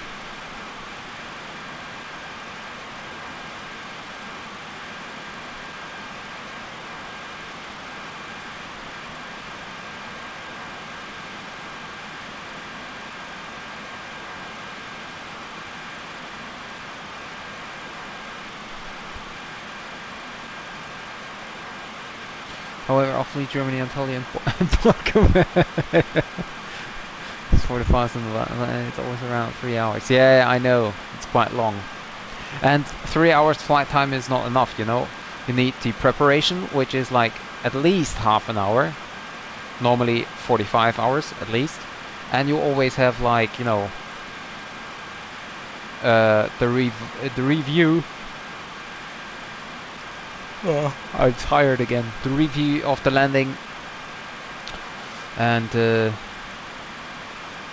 end of the stream and stuff, so it will always take like 4 or 5 hours.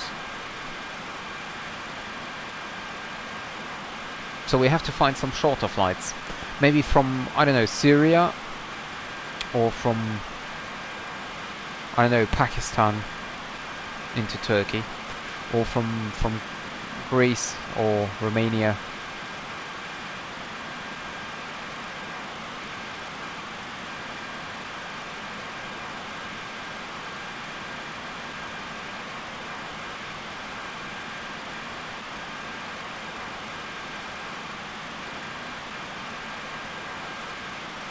And we're overflying now Sevilla.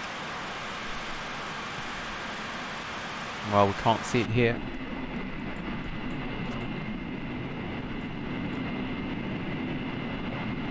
Down there is Sevilla. There it is. VFR Nordsee hopping. Yeah, well, that could be interesting, but on the other hand, the islands are so close together that it's always not that much fun. Maybe some real VFR flying, what Alex also suggested, could be interested as well. But I'm not sure if I feel ready to do a VFR flight under controllers and streaming as well. Hi Felix. Very nice. Which aircraft did you take?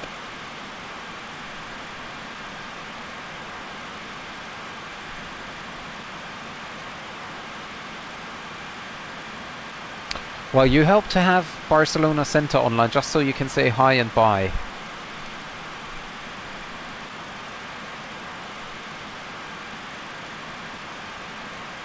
A320. Okay, is A320 allowed to land at London City? I thought the biggest is A319. Well, of course, we're in the simulator, though.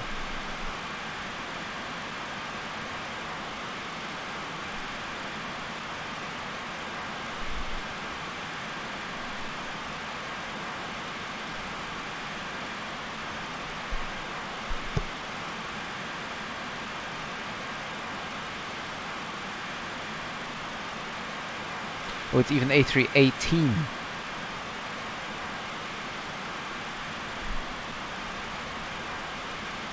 Or we just have to do a business jet flight into London City. Then we don't have to wait for the Avro RJ. Yeah, A320 is from what I know. I just checked Wikipedia and they say it's allowed, it's only A318. Of course, Wikipedia can be wrong. No discussion needed. But that's what I found. But anyway, I mean, we're in the simulator, so... Basically, you could fly a 747 in the London City if you want to.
So, yeah, of course. A320 would work if it's not full.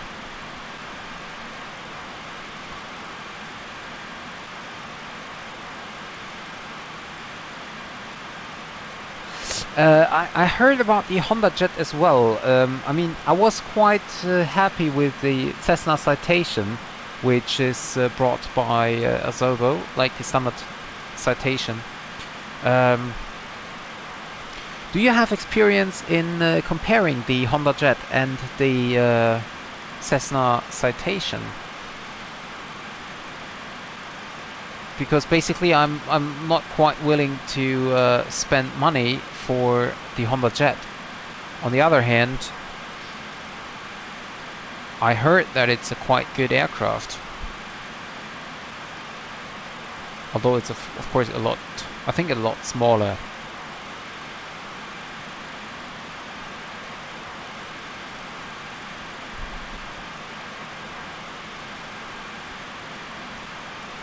And we're now overflying Bilbao. Down there is Bilbao. Down here, all that is Bilbao. And the airport of Bilbao must be somewhere as well, although I cannot see it yet.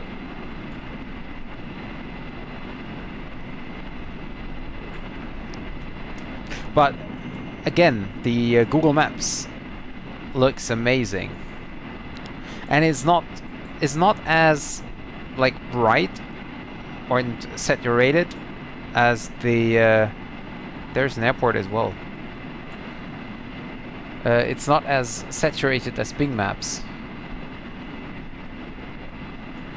which is quite nice because this airport doesn't appear on any map. That is quite interesting.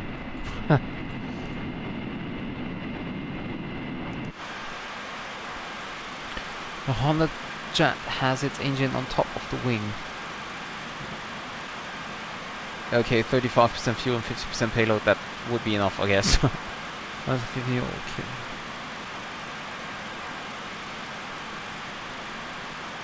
Yeah, it could be a military base. That's right, yeah. Well, it doesn't matter if you're 15 years old. I mean, you can also have experience in comparing these two. It's not just a privilege for older people.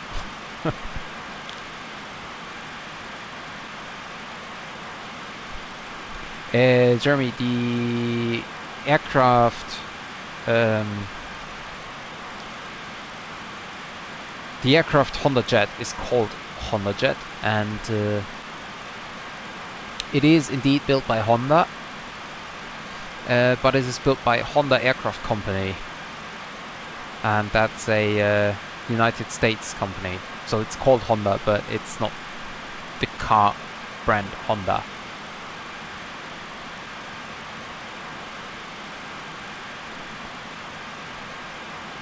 Or how the French people would say, Honda. No problem. So, I think it's time to prepare for the arrival here.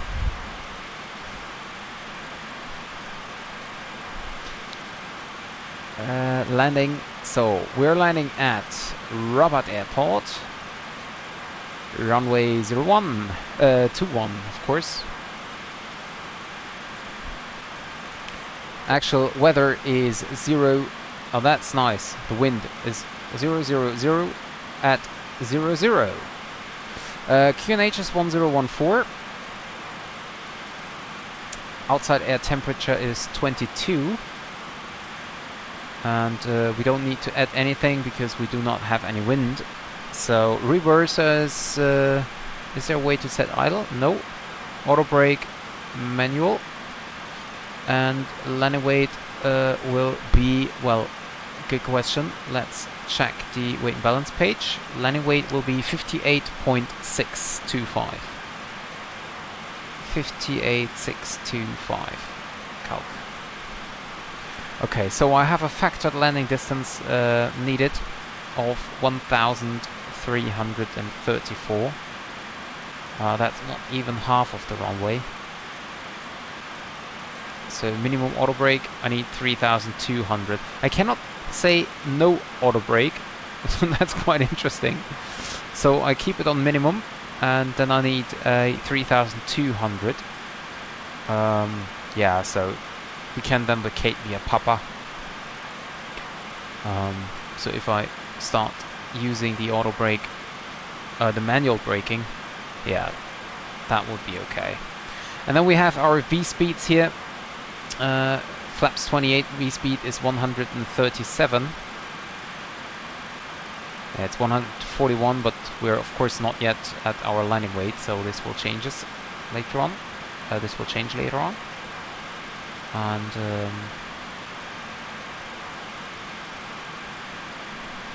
yeah, so we're basically ready to go for the approach.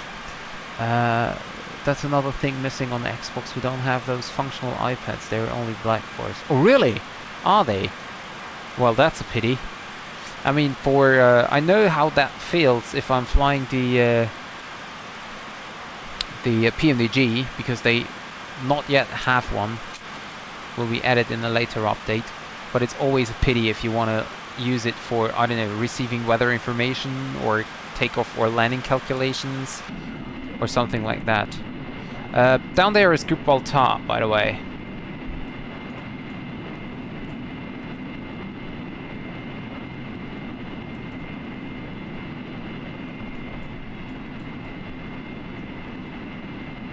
There is the mountain of Gibraltar.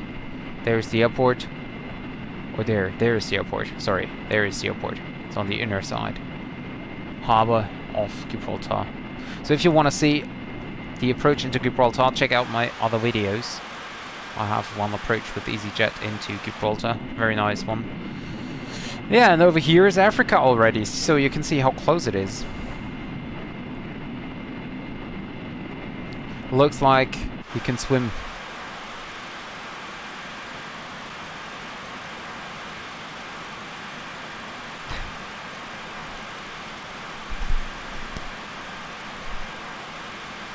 I'll send you one more in a minute. Okay, I'm looking forward.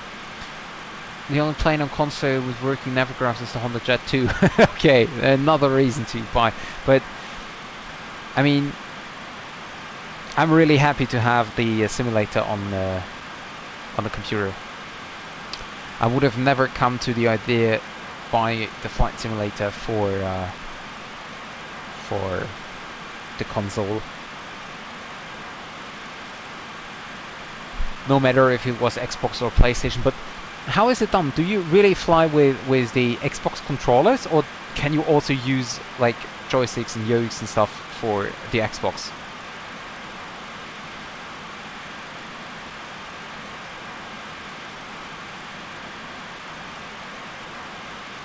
But overcomplicated third-party stuff they have. Get out of the game. Oh, you can't even get out of the game. Okay, okay. Oh, really? So the game is also crashing on Xbox. That's hard. Well, I can remember. Of course, it was other times back then, but I can remember that I've flown FS2004, or was it FSX?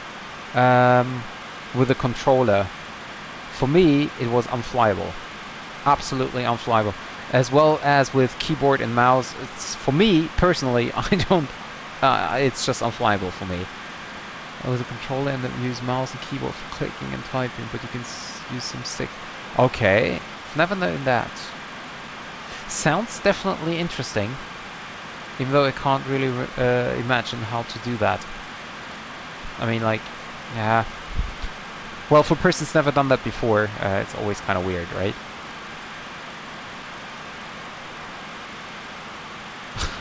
Yes, exactly, Jeremy. I feel you. So unfortunately, we cannot set range rings here. So what I will do is I'll check now for the descent. So final approach fix is SBI, where we want to be at, let's say, 3000. Where's the fix page? Is it just me, or can I not? There it is. Sierra Bravo India. Okay, we have a distance of 124. Altitude, okay, we need 99 miles with a 3 degrees descent rate. 3 degrees would be 2,200 feet. So let's just start our descent.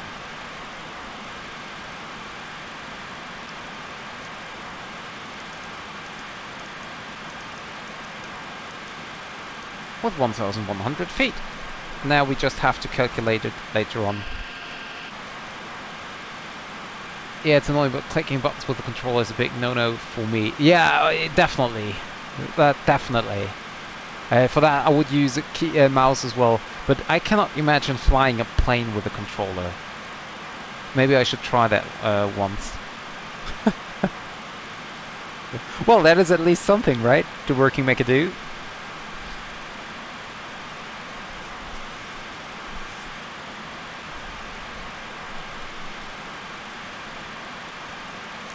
Ladies and gentlemen from the cockpit, as you may have noticed, we have just started our descent into Rabat. We expect to be landing in about 20 minutes.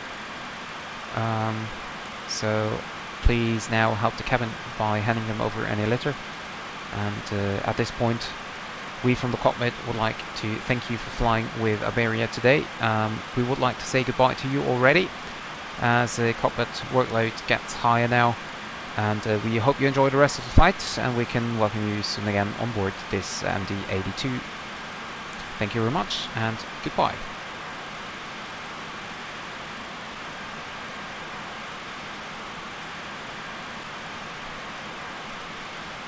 To assist with customs at our destination, flight attendants will begin handing out forms momentarily.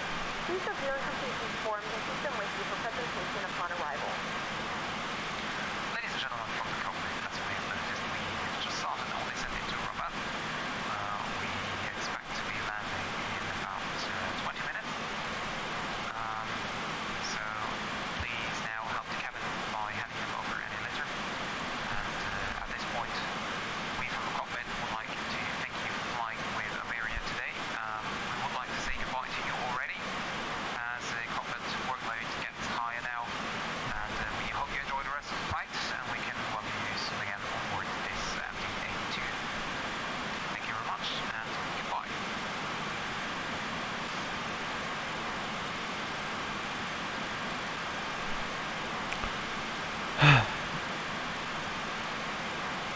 Dennis will send you more. Yeah, I will check in a second, Jeremy. On the DC-10, what do you mean, David? On the DC-10 in general, or is there an aircraft coming for FS 2020? Yeah, I can imagine, Felix, you get used to it. But you will also get used to it flying with a mouse and the keyboard, I think, if you just do it often enough. Yes, it is, Felix. It is. Okay, let me first check Jeremy's message, and then I will take a look on your... I will give you a comment about the DC-10.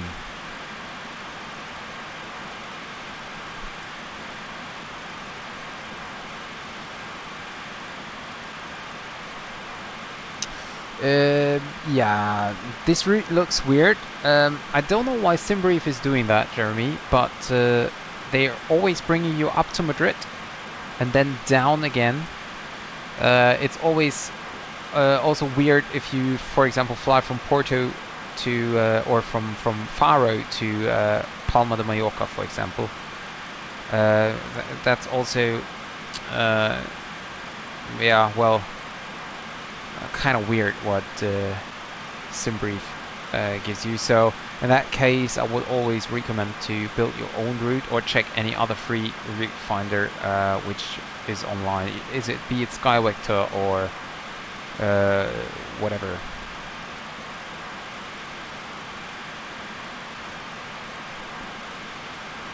But yeah, I know that problem. It's kind of weird. It's kind of weird. Okay, thank you, Alex. I will check that later on.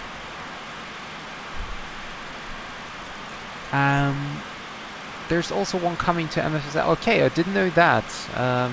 That the DC. I know that the A310 is coming with the November update, but I didn't know that that the DC-10 is coming. How you like that thing? The aircraft itself is great. It is really, really great. The thing is, there are some parts which should have been updated by now. For example, you cannot set range rings in the FMC. I'm not sure if this is the case in the real-world aircraft as well, but you cannot set a circle of, let's say, 30 nautical miles. You can set a radial, but not a circle. I'm not sure if this is done by the real aircraft as well. I think it should be possible to set a circle. However,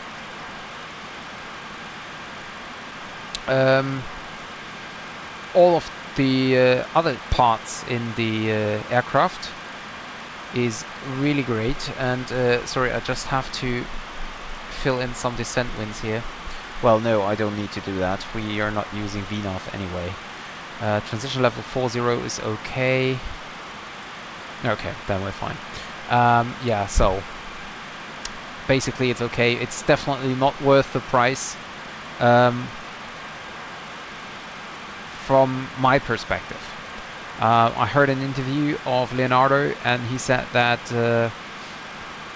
that he basically used the base model from FSX or something, but they had to like rebuild all the different menu functions and stuff.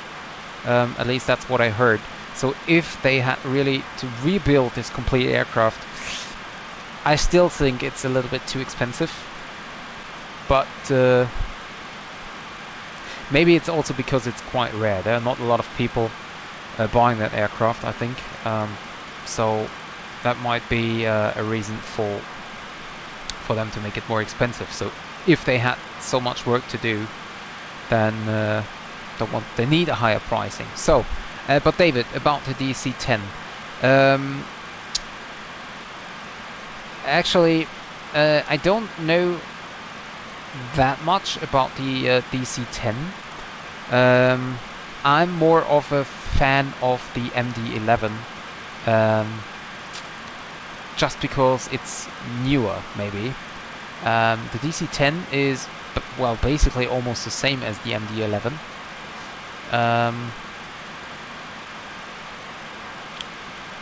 but yeah, I don't know. The aircraft itself, like their fuselage and their just third engine, I really love that. And the aircraft itself is really nice, and it's amazing that they are still flying out as tankers for the U.S. Army. So basically and overall, I really love this aircraft. I'm not sure what I would prefer, a DC-10 or an MD-11. I think I would prefer an MD-11, just because I think that the DC-10 is too hard to fly as a single pilot. You know, you have to do a lot of stuff yourself, and in real life there were 3 pilots, or 2 pilots and an engineer. So I think that if you want to do a study level DC-10 for the simulator, it could be quite hard to to do it good, because you as a single pilot will always be very busy in checking everything and stuff. Let me quickly check. So 67 miles, and we have 20,000. Was it 67? Yes, it was. So we can increase this descent rate a little bit. And landing elevation 272. 272. And the QNH is 1014. Oops. 1014. There we go. Okay. The only available route, and also the recommended one in the IVEO prescription. Yeah, I think that because IVEO just uses SimBrief. Let me quickly check another thing here. Like, which altitude are you flying at, Jeremy?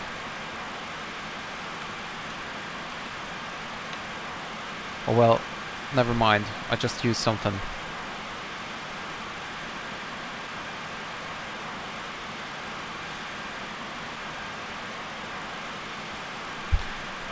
I sent you... No, I didn't send you. Here we go. Try this route. Enter it into SimBrief and check out this routing. I'm just curious. I don't know if this is of any difference, but I just have this routing. So if you want, you can just check it out. It's gonna be study level, and they want to bring in functional air tanker if they can, from what I heard about. I'm not sure. Yeah, that's what I mean. I think it's quite hard to fly a study level DC-10. Not sure though. Maybe it is working, and that would then be a really great aircraft. But yeah, I think it's gonna be quite difficult. I did a long time. Well. What did Alex write? Maybe I'm out of to discuss. You just want to say that I use Skype for creating all 3 routes from the software. Then it's constantly not ach so, dein Video. Ja, gucke ich mir an. Erinnere mich am besten nochmal am Ende des Streams, wenn du dann noch da bist. Also ich lande ja in 20 Minuten oder 15 Minuten. Und dann könntest du mich nochmal dran erinnern, wenn ich den Stream quasi beende. Das wäre super. So I did a long time ago. It's just very dangerous. You can just enter it. Yeah, Jeremy, often, but not always. Hi, Marish. It's the MD-82.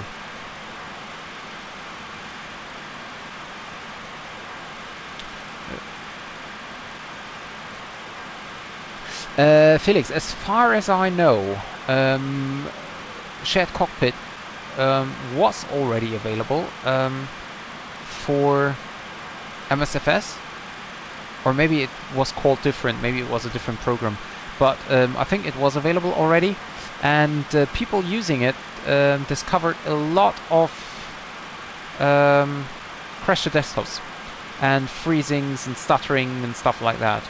So it was not really usable in the simulator. But that's just what I know, and maybe I'm mistaken there.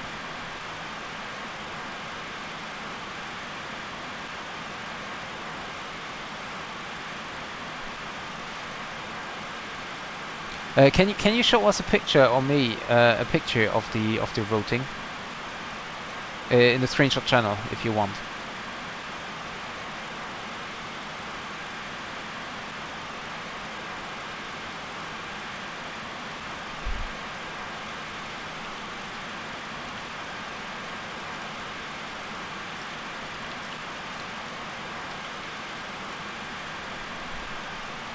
Thank you.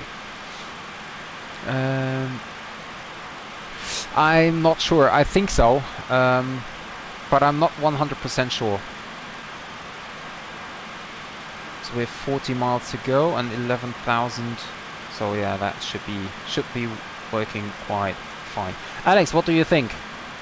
High-speed approach?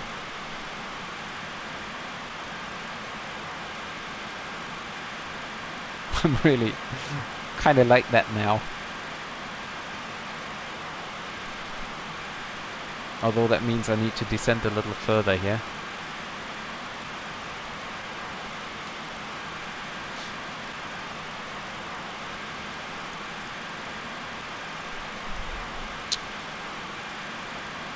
Guess what? I came back. Oh, you're sick. Okay, what did you get?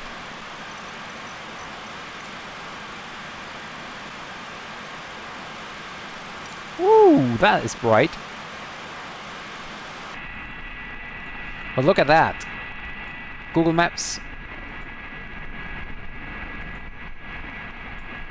That looks great, doesn't it?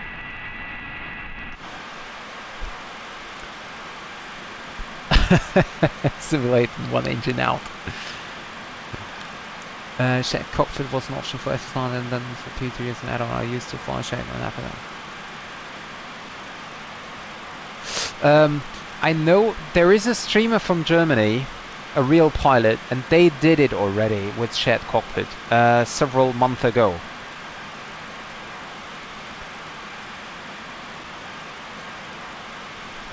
It would work, but it's pretty much the same. Oh yeah, it is. It is the same, basically. Not a big difference. Maybe there is a restriction or something why you have to do that. I don't know. You can Google it. Maybe you can find an answer. I don't know. The morning a Okay, that's not good. That sounds not good.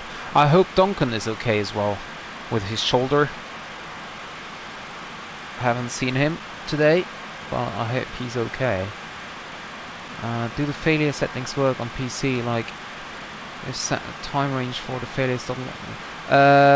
Yeah, it is working. I think I've never used that because I have. What is going on? Oh, huh? Okay. I have another program. Well, I didn't install it after my latest simulator reinstall. It was called something like failures, like only the word failures was the program's name, I think, and it simulated basically every error you can possibly have, like a COM failure, engine fire, engine out, gear problem, gear not retracting, whatever.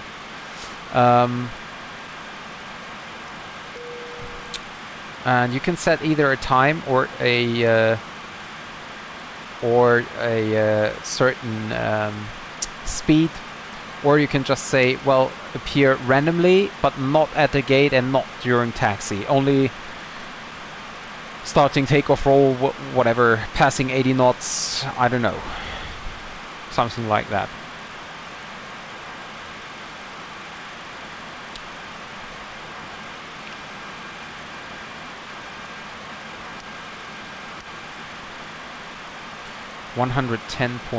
Oops, 110.9 and 213.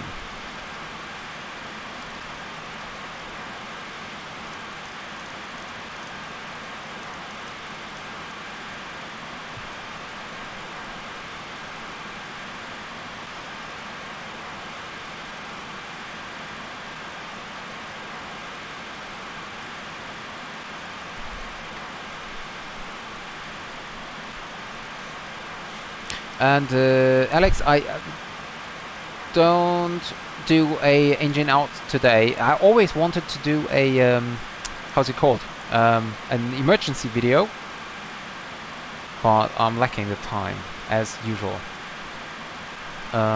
Decision height for category is 392.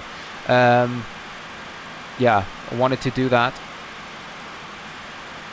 but I'm lacking the time. So that's why I wanted to look for like real-world procedures, what to do during an engine fire, for example, or how to land an aircraft with with gear problem.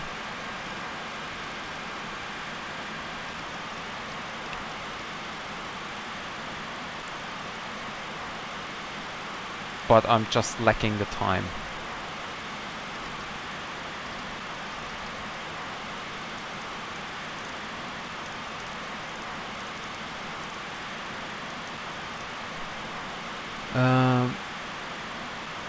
Air news and develop chat. Ah, okay. Certainly that there is no route south of Madrid. Yeah, it's kind of weird, Germany. Interesting to separate parts from the aircraft. Not really, no, David, no.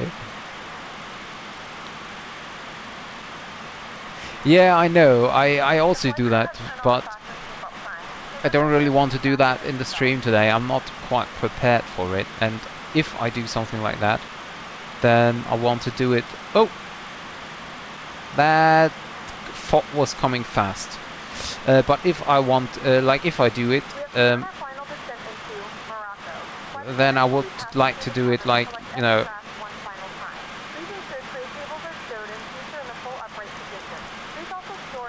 like kind of like real world. I feel like I'm a little bit too high, am I? Maybe I just miscalculated. Is that local pressure?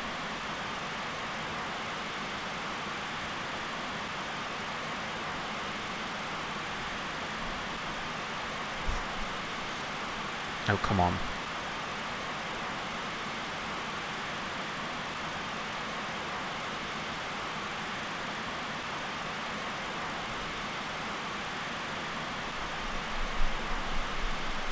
Ooh, that's gonna be interesting. I don't really know where I am at the moment. Wait a second, why are you turning?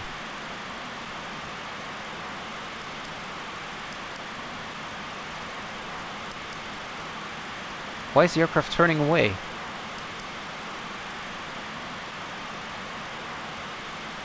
And what happened to the ground? Oh, there it is. It's indeed just fog.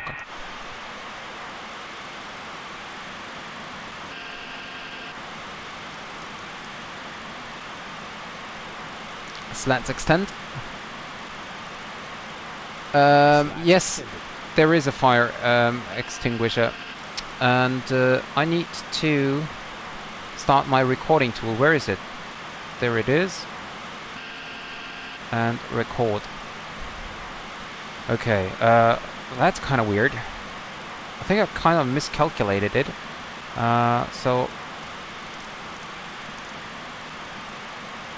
just do a 360 here.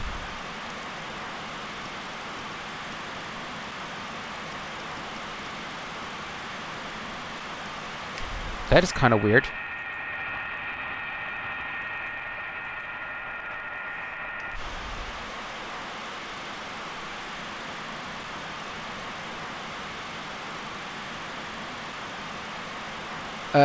Yeah, okay, Myrish, bye-bye, and get well soon.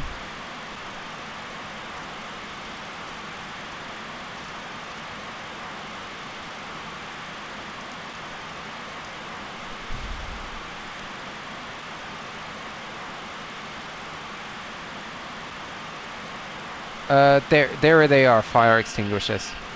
There and there. Yes.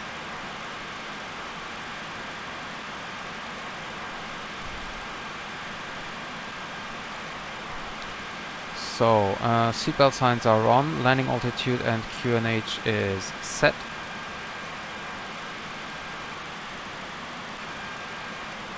And that is set as well.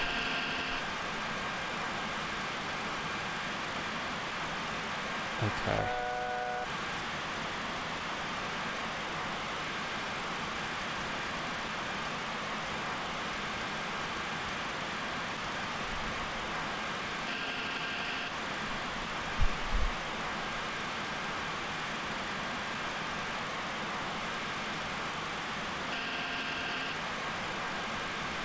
They should be doing that, yes.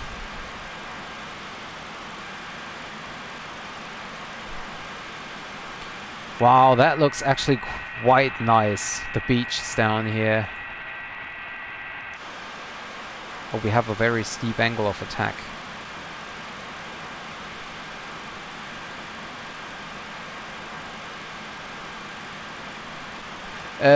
Wait a second. Can you show 2 switch on APU panel? Where is the APU panel? There is no. I mean, no, there is no switch for it.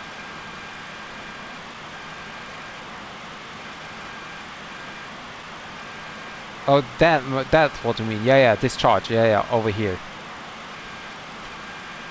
I thought you were still talking about the handles, but it's just these are the 2 fire agents over here. 2500.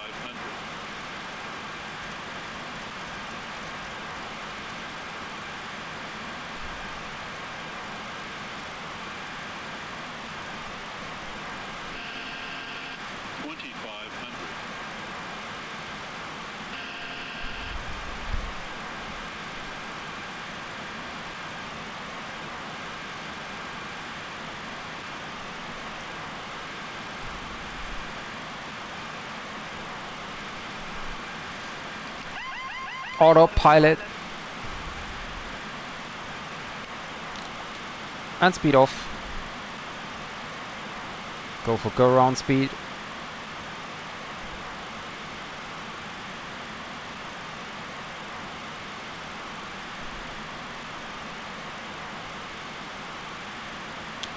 Cabin crew, seats for landing please. Seats for landing.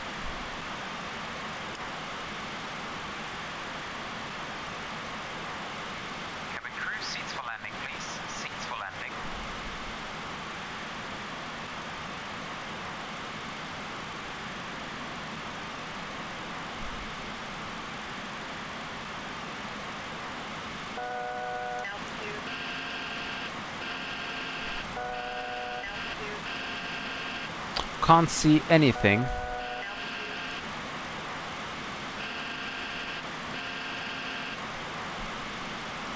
I really can't see anything here, and there is no like windshield thing I can use. Okay. Thrust idle.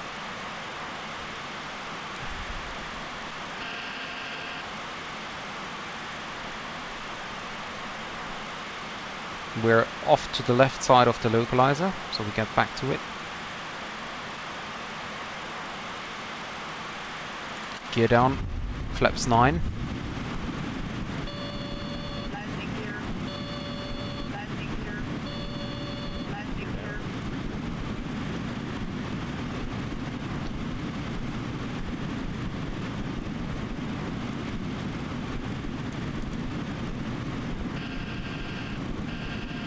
Can't see anything. That's so weird. And now, slowly but steady, getting the ground inside.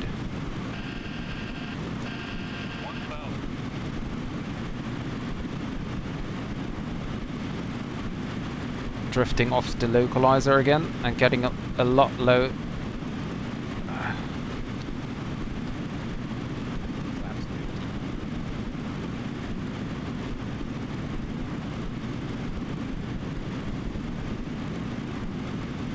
And I would like to have the runway inside by now, but unfortunately I haven't.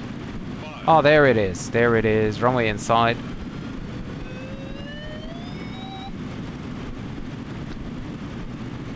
Flaps 28. Landing. That was in the last second, actually.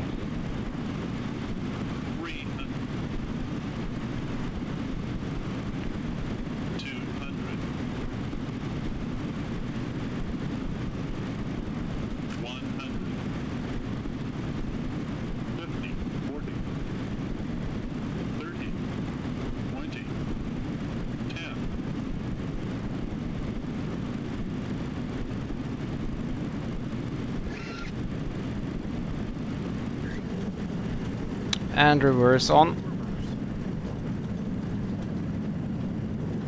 Oh, slowly, slowly.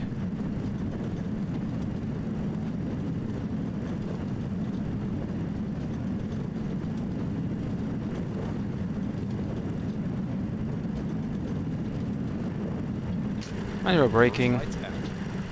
60 knots.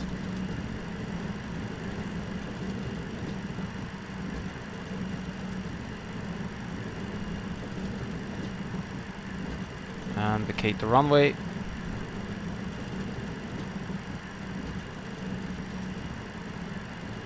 And hold the position here. Lights off. Ladies and gentlemen, Throttle welcome lights off. to Morocco. The local time is 6:57 p.m.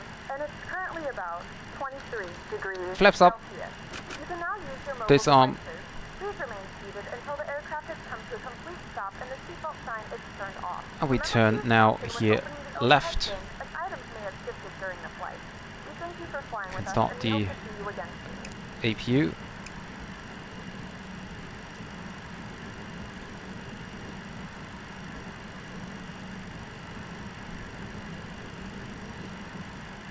Well, I'm really curious about that landing in the review later on.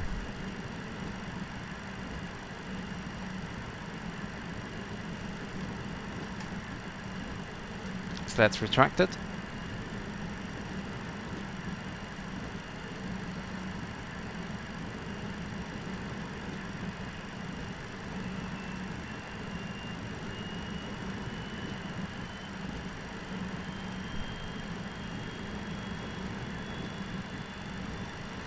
And we're getting to the gates here. We're taking gate, I don't know, Charlie 2, maybe.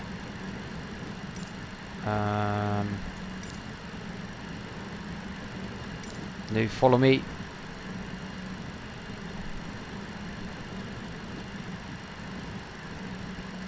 Why is there a truck waiting?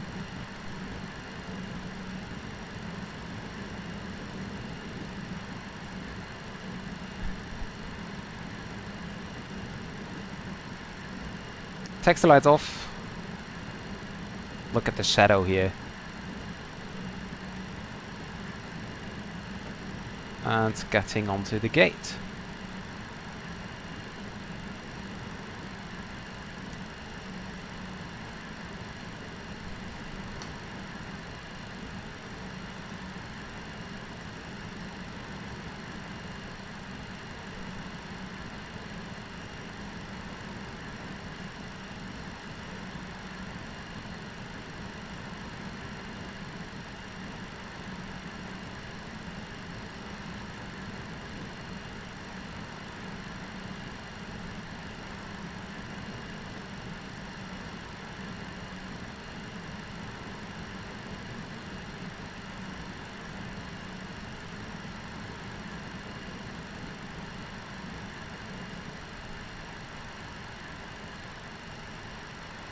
Okay, park brake set.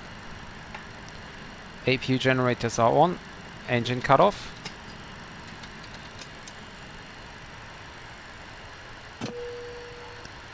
Probe heat off. You parked a bit too far into the right. I don't think so. Yeah, well, maybe a bit too far, but I just stopped when he told me. Well, I think that's fine. Okay, so GSX, request deboarding. The boarding requested. And stop the recording. Don't need that anymore. And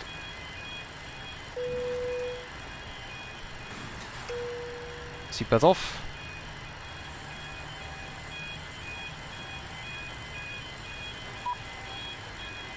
Open the after cargo. Okay. Passengers deboarding starting. And open the forward cargo.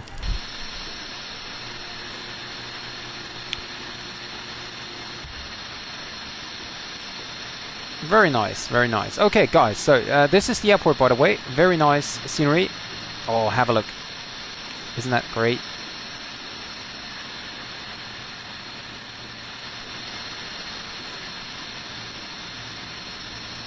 And people actually watching, walking the jetway. Can you imagine?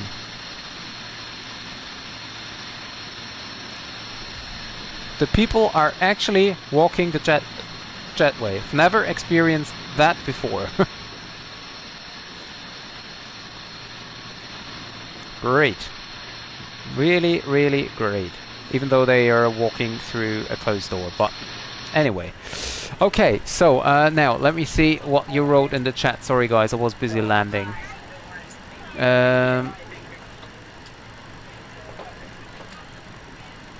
And on Boeing and Airbus they are like behind the engine. I think yes, that's right. I think on Airbus there are no such switches pilots can use because the plane think he's smarter than pilots will do everything. Yeah, that's right. What, mine is it the best landing rate you have ever done? Yes, that's right. Yeah. No, this is not default scenery. That's an add-on scenery.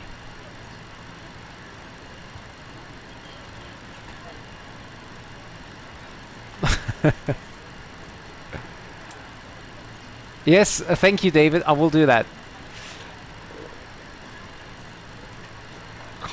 Yes, the green jetways. I'm not quite sure, but I think these are the GSX jetways.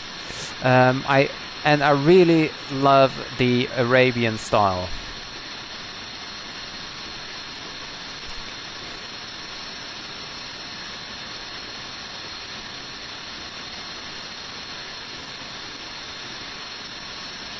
I really love that. And this airport is really nice. That's why I wanted to go here again, because it's, look at the cranes in the fog.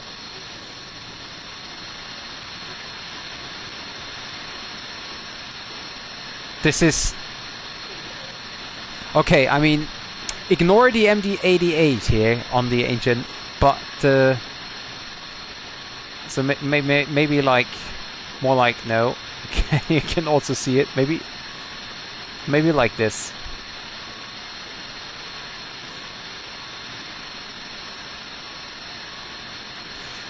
This is. I mean, you don't even need the aircraft. You can just use it like this.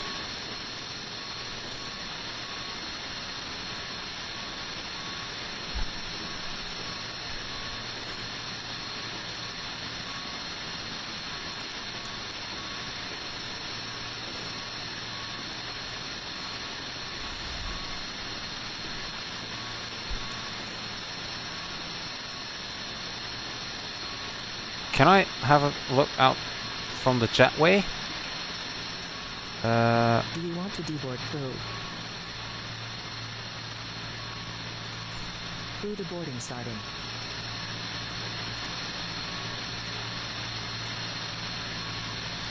Oh, maybe from this side here.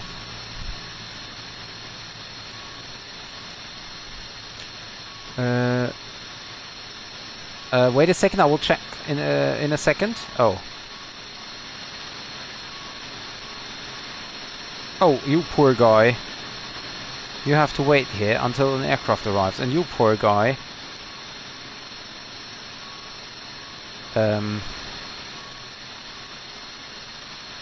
Are you training? Actually, even this scene looks totally great. It's just amazing. Sorry to say that so often, but it is. It just is.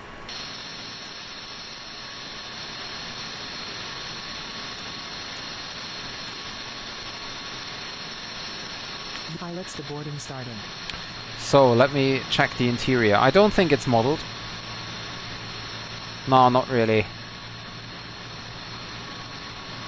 But also, as I said in the last stream, I don't need modeled terminals because I'm in the cockpit. I don't walk through terminals, and it's just, you know, it's just costing. It just costs FPS, and so I don't really need that. I think this is totally enough. Totally enough to have something like this. Oh, jetway disconnected. Okay, so now end flight.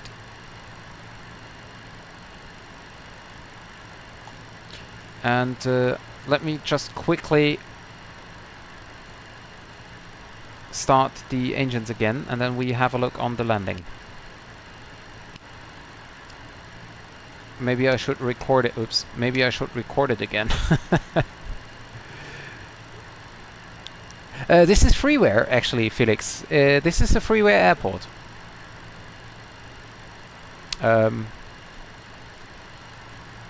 Got that from FlightSim.to. I have no idea. I don't think it's possible to download freeware airports for Xbox.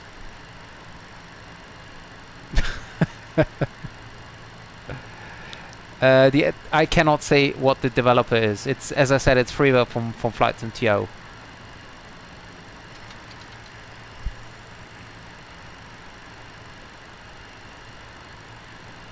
Yeah, there is a very great Kuwait scenery. I will go there as well very soon, and it must be a really great airport. The ICAO code is Golf Mike Mike Echo. You can see it in the overlay on top of the screen. The arrival ICAO code.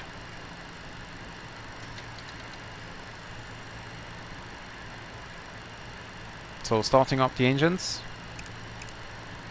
I'm happy I was able to get out the gear as the hydraulic pumps were on low only.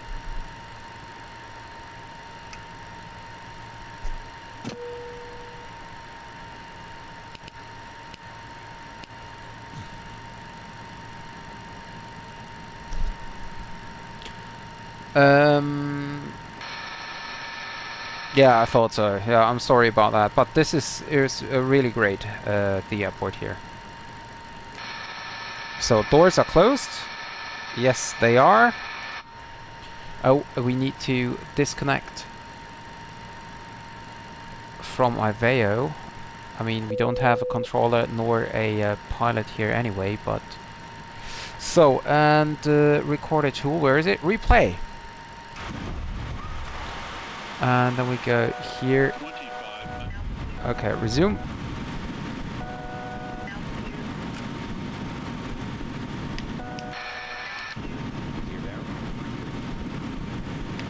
Get down, 3 green. So.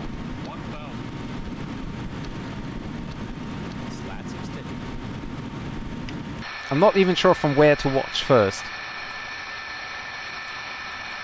Okay, let's first.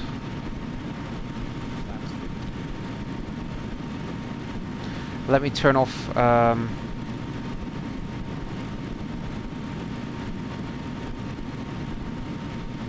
So you can just enjoy it.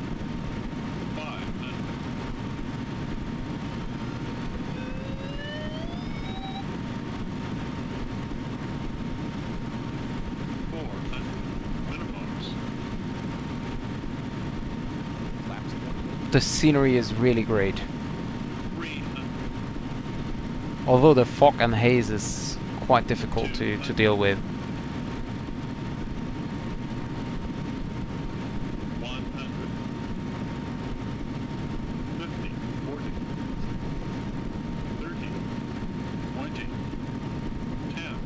Slightly right of the center line.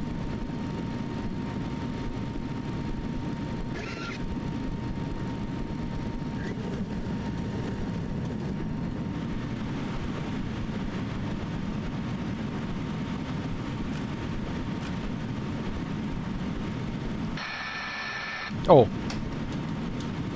Yeah, that is the problem. Well, anyway, let's go with reverse thrust. So I'm not sure which one is the nicer side to view. Maybe this one for the sunset. There's Rotterdam. It is not that fast. I was doing like a 150 or 40 maybe. Actually, let's quickly check. Yeah, currently I'm doing 200 knots, but I'm still far away.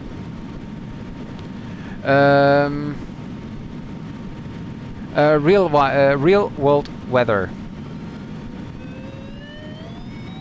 Minimums.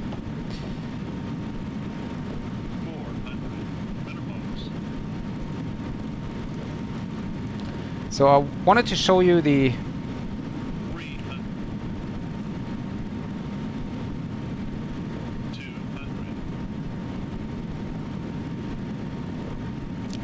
Let me first show...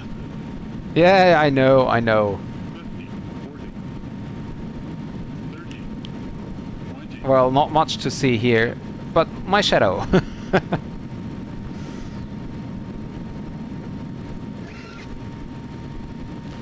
Okay, so go forward, forward, forward, so that the reversers are off, and then go back. And so check the approach speed. Before we watch from the outside now.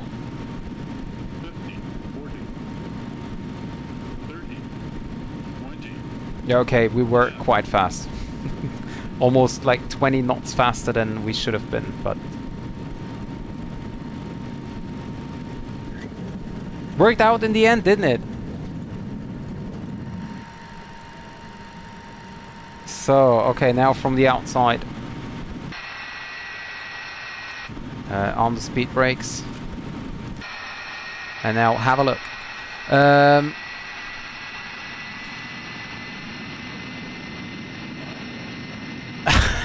Yeah, most likely I would win the longest flare. Have a look at the shadow. And the X-Plane 12 lighting must be even better. Oh, sorry. Time for screenshot. And you can see the slats here. Wonderful.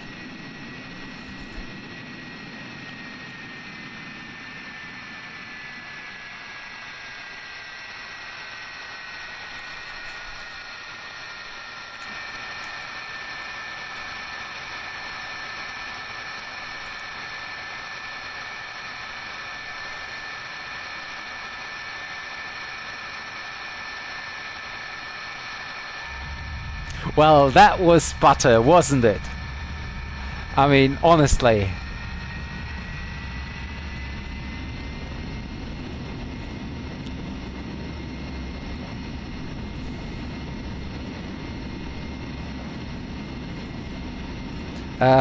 David, that's the MD-82.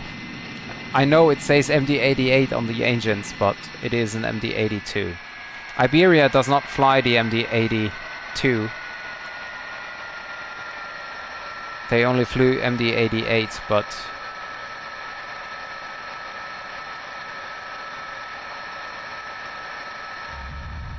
Well, that was so butter.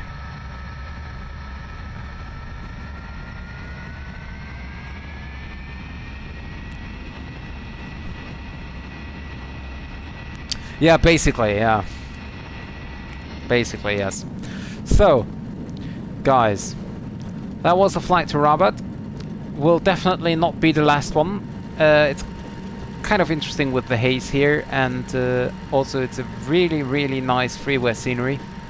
So I will go here more often, maybe with Royal Air Maroc and their 737-800 or something. And yeah, I really need to go now. So thank you very much for being here. Next live stream will be on, well, the earliest will be on Thursday, but I'm not sure if I can make it, so it might be Friday as well. But you can check my channel on Wednesday, because on Wednesday evening I will release another video from my approach into Moscow. And yeah, you can check that out. And if you like it, please give it a thumbs up, because I really basically like doing videos. So if I can see that my audience like it as well, then it might motivate me to do more. So yeah, Wednesday evening, I think it was. Let me check. Let me check what time I did plan. I think it's 18:30.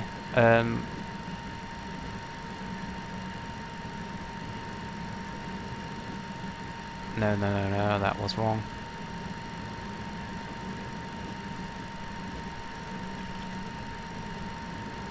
Give me a second.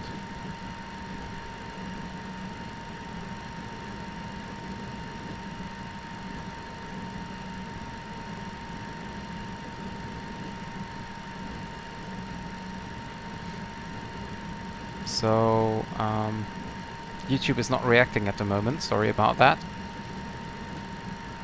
Oh, there we go.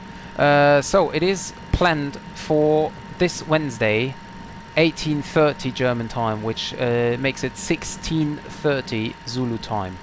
Check out my channel for the approach into Moscow cockpit perspective, and I will also do a passenger view perspective later on once I have time again to do the video. So thank you very much, guys, for being here. I will now watch David's video, and I will see you guys next time, hopefully. Thank you very much. And by the way, Felix, a very nice screenshot. Southeast of Las Vegas. Looking good. Looking really good. So, yeah, thank you guys, and have a great evening. Bye-bye.